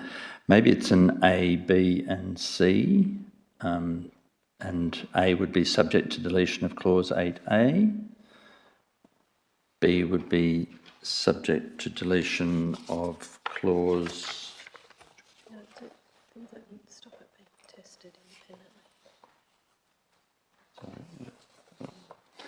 Sorry. So, Councillor Boland, do you mean 8A? Well, 8A includes 8A is 1A, well, and then it's got numbers 1, 2 and 3. So are you suggesting not the complete deletion of 8A? No. You'd like to retain some of it? The whole of 8A, as we did before. Yeah. And then the my amendment was, well, that I'd foreshadowed earlier, was the whole deletion of 9A, so that be subject to deletion of clause 9A. So sorry, Councillor Boland, we're just going to deal with one amendment at a time, I think. I mean, it's up to you if you want to group them, but if you want to test each amendment for support, it's up to you. Yeah, I thought that was where we went wrong last time. So I was going to say we deal with each one individually, but they be... Yeah, that's what the CEO's advising, is that we just do one. So the first one we've got there is the one that we considered before, but tied it into the motion, so the deletion of 8A. Yeah, Are you foreshadowing all the amendments now? Is that what you're doing? I was. Okay. Yes, so we don't end up back where separately. But separately. Yes. Yeah. Okay. Yeah. Sure. We can deal with them in debate separately. Yeah. Then we'll just deal with one amendment at a time. Yeah. So B, subject to deletion of clause 9A, and the other one was more Councillor Bell's view about deletion of 10.2, is that correct? Okay, subject to deletion of 10.2. Oh, and 3, sorry. So can I just clarify, Councillor Boland, you're proposing 3 amendments that we're going to deal with one at a time. So the first one is, we don't need to read it all, I think we kind of understand, is the deletion of clause A. The next amendment will be deletion of 9A, and then the next amendment will be 10.2, deletion of 10.2 and 10.3. Is that correct? Yes. Okay. All right, so let's deal with one at a time. So we'll deal with that first one, and that's there on the screen, councillors. I think we're clear about that. So do I have a mover of that amendment? That's me. Okay, Councillor Bell, and then the seconder, Councillor Boland. All right, Councillor Bell, do you wish to speak to that amendment? Yeah, I think we've debated this extensively. Just further to the response just received from the CEO, I think we all agree that the intent is not to preclude information from the community. However, this is not the way that those clauses are written. Those clauses are extremely explicit. They use the words must, only consider information, and it gives 2 examples, two qualifications, and those 2 qualifications do not include the community. So regardless of intent, I think that we need to make our decision on how that is written and the actual wording.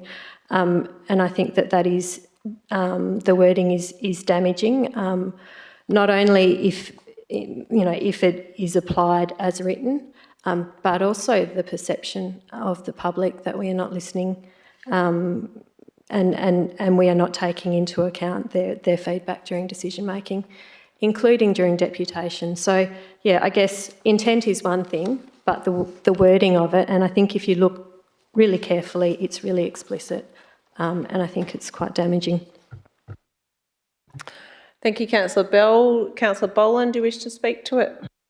And to say, I think we dealt with this extensively previously, and I think the other two that are coming up, there's some differences there, but I think we have gone over this one and reached a view on it, and I would like us to proceed with dealing with the other ones. Thank you. Okay. Well, I'm going to speak against this. There are a couple of things that I think are really important to point out in this proposed amendment. So just first of all, just going back to, I guess, the intent of the Code of Conduct is for elected member bodies to behave, obviously, with integrity, with respect, in a professional manner. And so when concerns were mentioned from a couple of councillors around preclusion of community, that is completely not what this clause is doing. So under the general principles, which is obviously the general principles that we should act as an elected member, it clearly says in there, so it goes on about personal integrity, relationship with others, and then accountability. So that's under the general principles. So and accountability, it says, a council member or committee member should base decisions on relevant and factual correct information, make decisions on merit in the public interest and in accordance with statutory obligations and principles of good governance and procedural fairness, and read all agenda papers given to them in relation to council and committee meetings, and be open and accountable to and respect the community in the district. So by no way does deletion of Clause A preclude community opinion? Not at all. That's our role, is to represent our community. That's why we're here. So, but what Division 3 behaviour does, really, I think the reason it's in there is to be accountable to each other.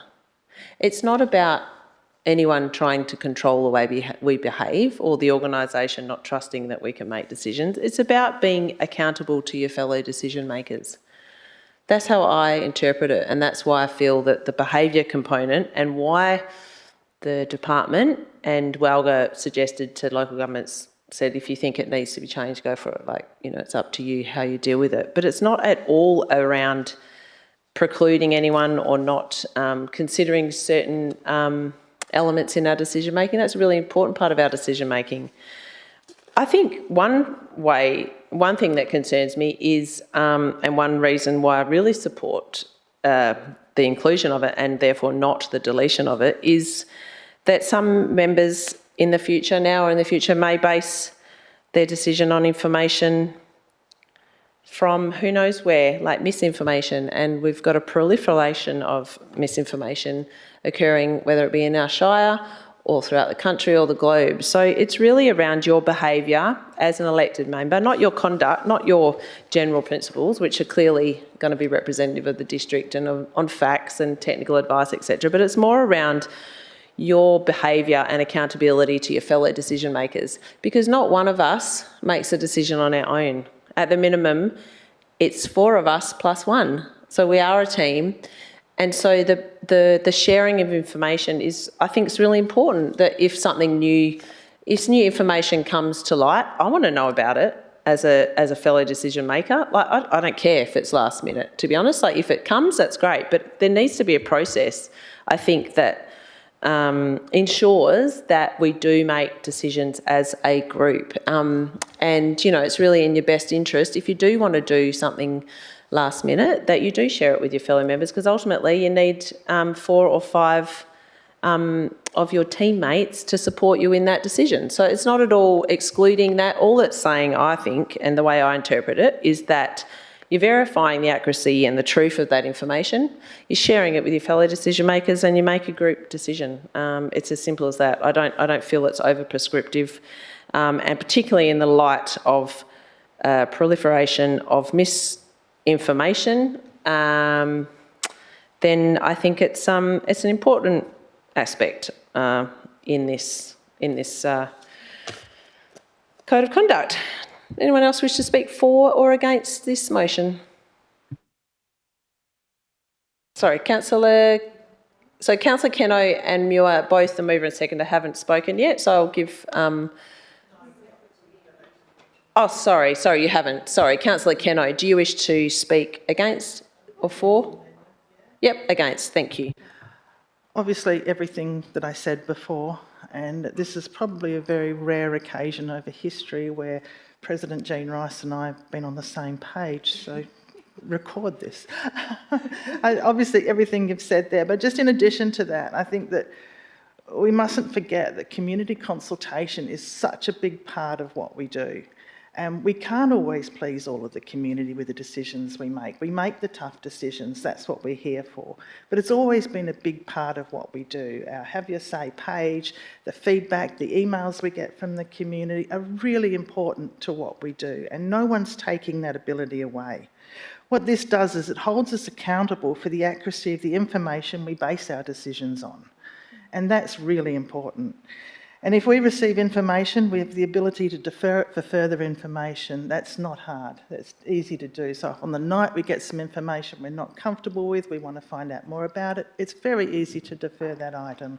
So I cannot support this amendment.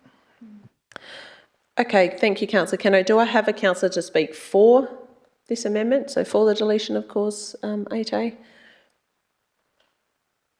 Or against? Councillor Muir? Thank you. This has been a good debate. I think it's really important. And thank you, Shire President and Councillor Keno. I think you've raised some really important points, that we are responsible to each other, that we really need to work together. And it's important that we're not... we have seen it in other councils, I guess, the ambushing of bringing new information that can sometimes sway decisions quickly and doesn't necessarily get a good outcome. And I think also we've seen across the state factionalism in councils, where potentially some information is held to particular groups of councillors and not shared. And I don't think that gets good decision making. So it is really important that we're all informed, that we all have accurate information. So yeah, thank you. I unfortunately can't support this amendment. Okay, do I have anyone else who wishes to speak for this amendment? If not, I'll put it back to the mover, which is Councillor Bell. Thank you, Councillor Bell. Close the debate. Right of reply. Look, I think all I can say is that it goes to... We've got to make our decisions on how this wording is actually written, and the wording of that clause it excludes community input, so it gives us two sources of information and exclusively. So yeah, regardless of the intent, regardless of what else is provided in Division 2, we're making our decision on how it is written. And this is a really prescriptive provision that is not included in any other local government that I could see. I don't believe that it is going to be protective against the tide of misinformation. It's not going to stop future councillors from presenting us with fake facts or fake news. If anything, might just get a few more emails in clogging up our inboxes containing things that people might have pulled off Facebook. But it doesn't affect the fact that we need to base our decisions on facts and evidence. And I think that the facts and evidence here is the really explicit wording of that clause, and it's not only what it says, but what it doesn't say, and it doesn't include that community feedback. So yes, we can have, we do receive community feedback through formal consultation processes, but we also receive it in deputations, and that's not included in the officer recommendation. That's not captured in those two clauses, and so. That's the facts, that's the evidence, and it's also the perception of the community on how we're dealing with their information and their deputations. Okay, thank you, Councillor Bell. We're going to put this amendment to the vote. So all those in support of this amendment, please raise your hands. Okay, that's 4 in support, and those against? And I'm going to use my casting vote so that gets lost, that amendment. So that's Councillor Forte, Keno, Muir and myself voting against. All right, councillors, we're now going to deal with the next amendment. Do I have a... that's been provided to the minute taker, I believe, has it? It's just the deletion of 9A. Is someone... Oh, okay, yep.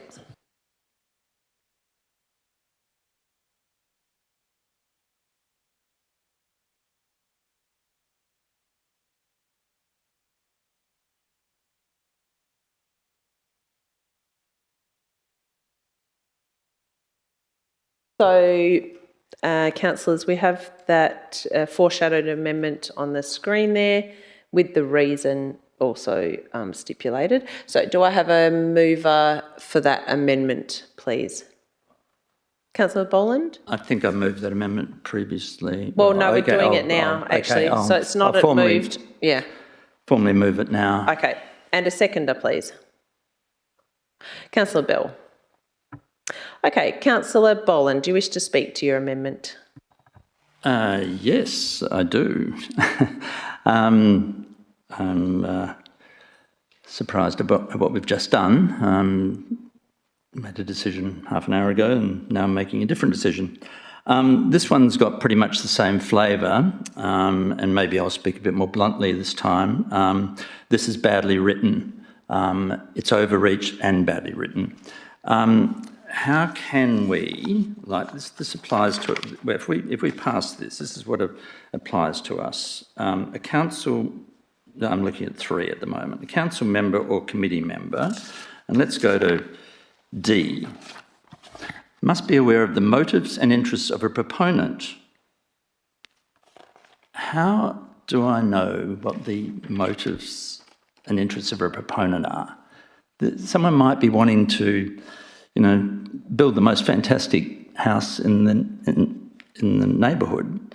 They might also be wanting to put up something really dodgy and flog it off and head off out of town as soon as possible.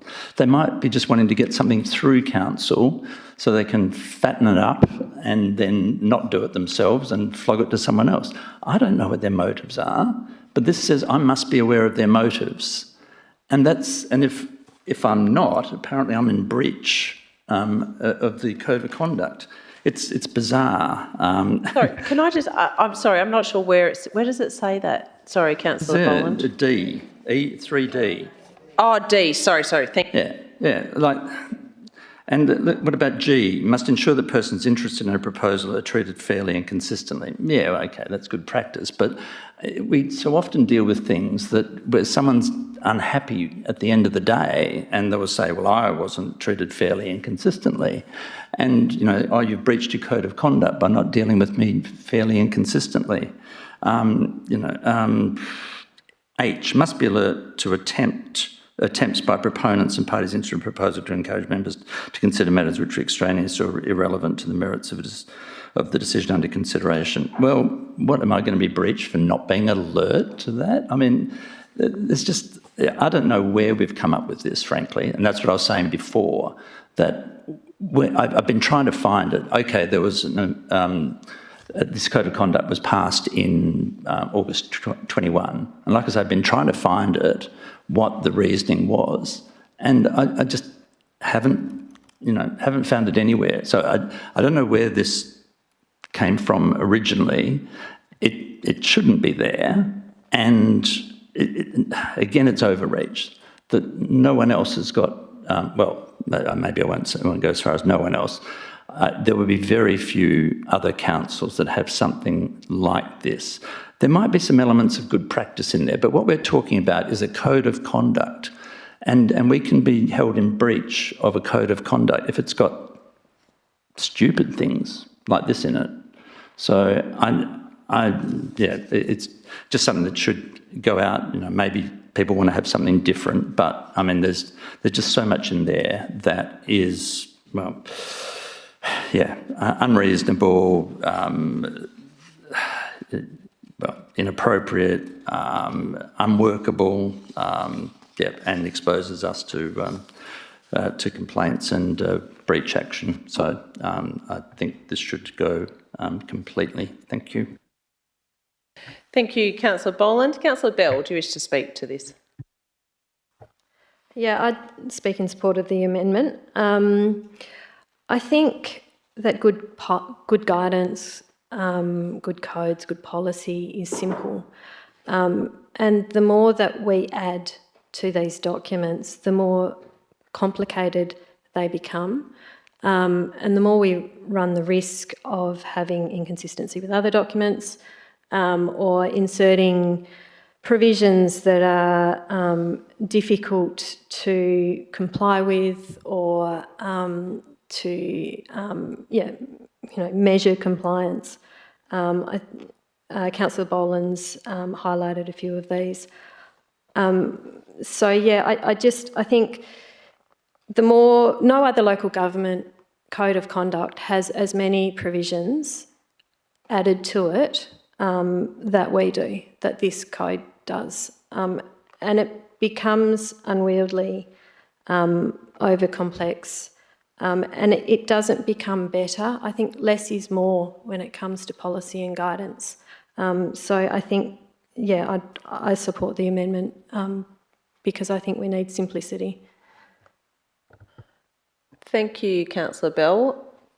I'm going to speak against the amendment, but I'm also going to foreshadow an additional amendment in regards to not the removal of entirely 8A, but just the removal of 9AD.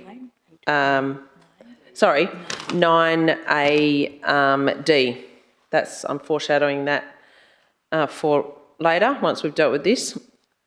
I'm not going to support the deletion of the entire clause 9A, but I will remove, I propose to my fellow councillors that I will propose an amendment that removes only 9AD. So in regards to not supporting this, I think again, councillors, it's, whilst it may be interpreted by good governing councillors like we have now, there is also, without various, certainly in regards to proponents, without various, I think, rules and conduct around how we deal with that, the ability for individual members to have certain interactions with proponents that would unfairly or advantagely or disadvantagely inform and influence your decision making. So, without I'll just put a few examples and how we feel about it. So without the inclusion of clause 9A, are we encouraging private one-on-one meetings with proponents of elected members? Are we enabling proponents to express views more freely outside of the formal settings that is part of our, decision-making process?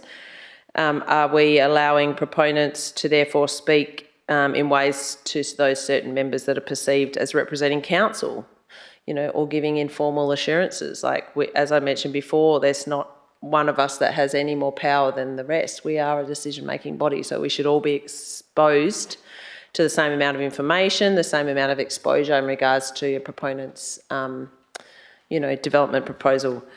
Or additionally, with the deletion of this, it considers information outside of the formal process again. So I don't feel it's over prescriptive. I think there's a formal process for us and it's there for a reason, and it's to ensure, and just remember, councillors, again, this is under the behaviour component. So as the only enforceable part of the code of conduct, if councillors are, if we do have elected members, whether in this council or future councils, that are choosing to have individual and private interactions with proponents, I really think that undermines our decision-making process. Of course, within the principles and the guiding principles in the code of conduct, it's already covered that you base your decisions on factual information, all those other various aspects that I'm sure we're all aware of. So it's really again the reason why I see that this is in here and is relevant, because it's making our fellow council members accountable for the way that they have interactions or not with proponents. So.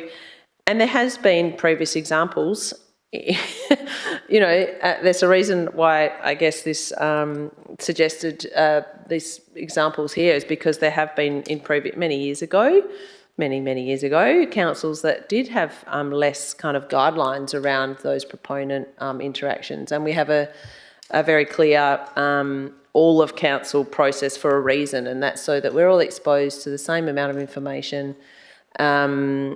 It's model governing. I think it's as simple as that. It's not to say that, we shouldn't conduct with integrity anyway. Of course we should, but this, as the only enforceable part of the code, Division 3, and under this behaviour section, I would be really concerned if I had a fellow council member that was taking phone calls or like meeting up with proponents or developers. I don't think that's good governance. So therefore I can't support it. But as I said, I'll propose an amendment to just remove Part D, because I don't think that makes much sense.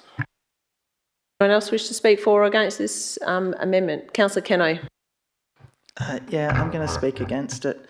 I guess we're still living with a legacy of councils from the early 2000s where there was corruption, there was entertaining and all of the rest of it that went with, and we still get accused of it, and I just think that it's super important that, we don't do this, and this is just 101 for me, and I don't see why we would take it away. I think it's important that we leave it there. It just doesn't make sense to remove it. I'm sorry, it's been a very long day, but I cannot support that at all. I'd say going back, we'd take our council back 26 years.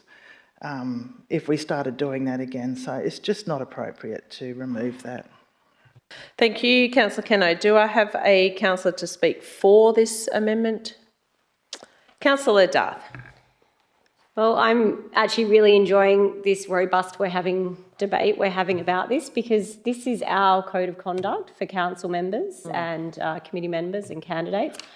And it was written by the Shire administration, and we did have some workshops and we did have briefing, and these were all items that were raised during them.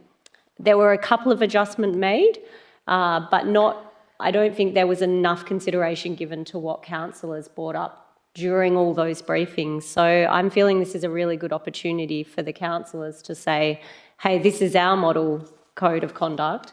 And if there are some of us here feeling that this is an overreach and that it is written by the administration, I feel like, this culture of past councillors and being scared of the future councillors who might do this and do that, this is going against this culture that we're trying to create here, that we should know that we're all here with good intention.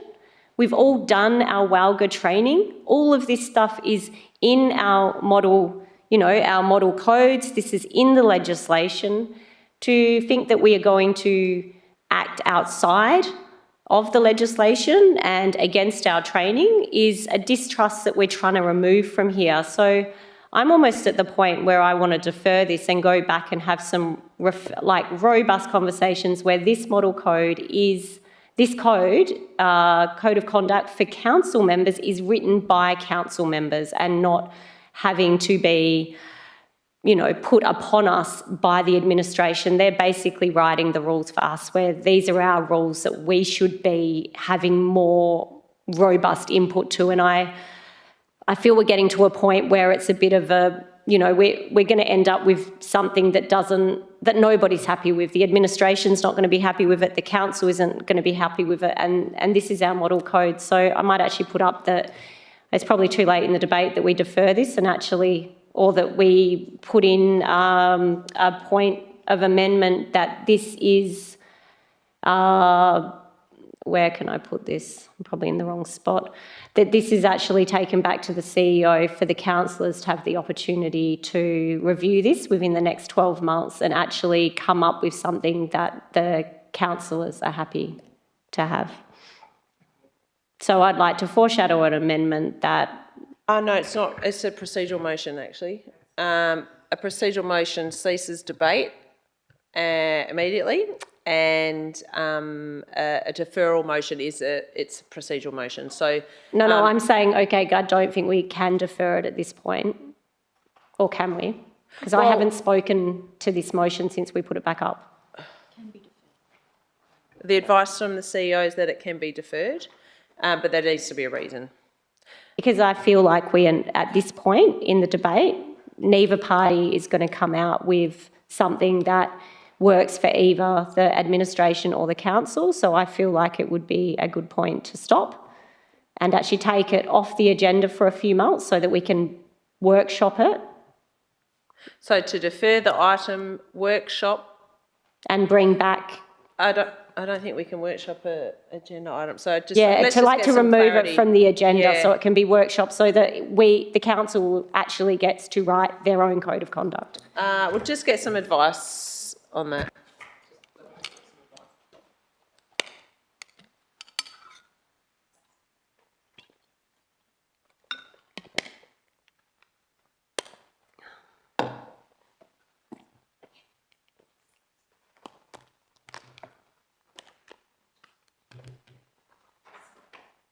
So I'll just let if you wish to, CEO, provide the advice. If I may, through the chair. So, Councillor Darth, yes, if you want to move to defer this item, we can, and we can have further discussions. I guess I would like to ensure that I'm very transparent around the process for putting a report to council. It does still have to be the officer's recommendation. So regardless of the workshops, we put forward as officers our best advice to council, our frank advice to council. It may not be something that it may not be changed dramatically as a result of the workshop, I don't know, but we would put forward still what we believe as officers is the best recommendation, and then obviously council debate it. Okay, so do you wish to move a deferral motion? There's no debate, it's literally move a seconder and then put it to the vote. So, yeah. Okay, so you wish to foreshadow a procedural motion. Do we have a seconder for that? Councillor Muir. Okay, and we'll put that to the vote. So that is to defer the motion, which it's not written here, but it's to have a workshop with the administration. A workshop with a council workshop to further deliberate on, discuss further changes to the code of conduct. Yeah, do you have a question, Councillor Boland? Can I just clarify that we're deferring the whole item? Like we're not just deferring this amendment, we're deferring the whole item? Yeah. Yes, because we haven't dealt with Yeah. We haven't dealt with the actual item. And I haven't spoken. No, we've only dealt with an amendment, and we're halfway through the next one. Okay. So it's to defer the whole code of conduct, the whole item, for a council workshop with the administration to further discuss changes. So we need to put that to the vote. All those in favour? Okay, that's carried 6, and those against? Councillor Keno and myself. So we now defer that item. Right, councillors, now we are just about done, I reckon. Okay, so there's no urgent business from our CEO, as far as I know. And we do not have any confidential business to consider tonight, councillors, so I will close the meeting at 7:40 p.m. Thank you all.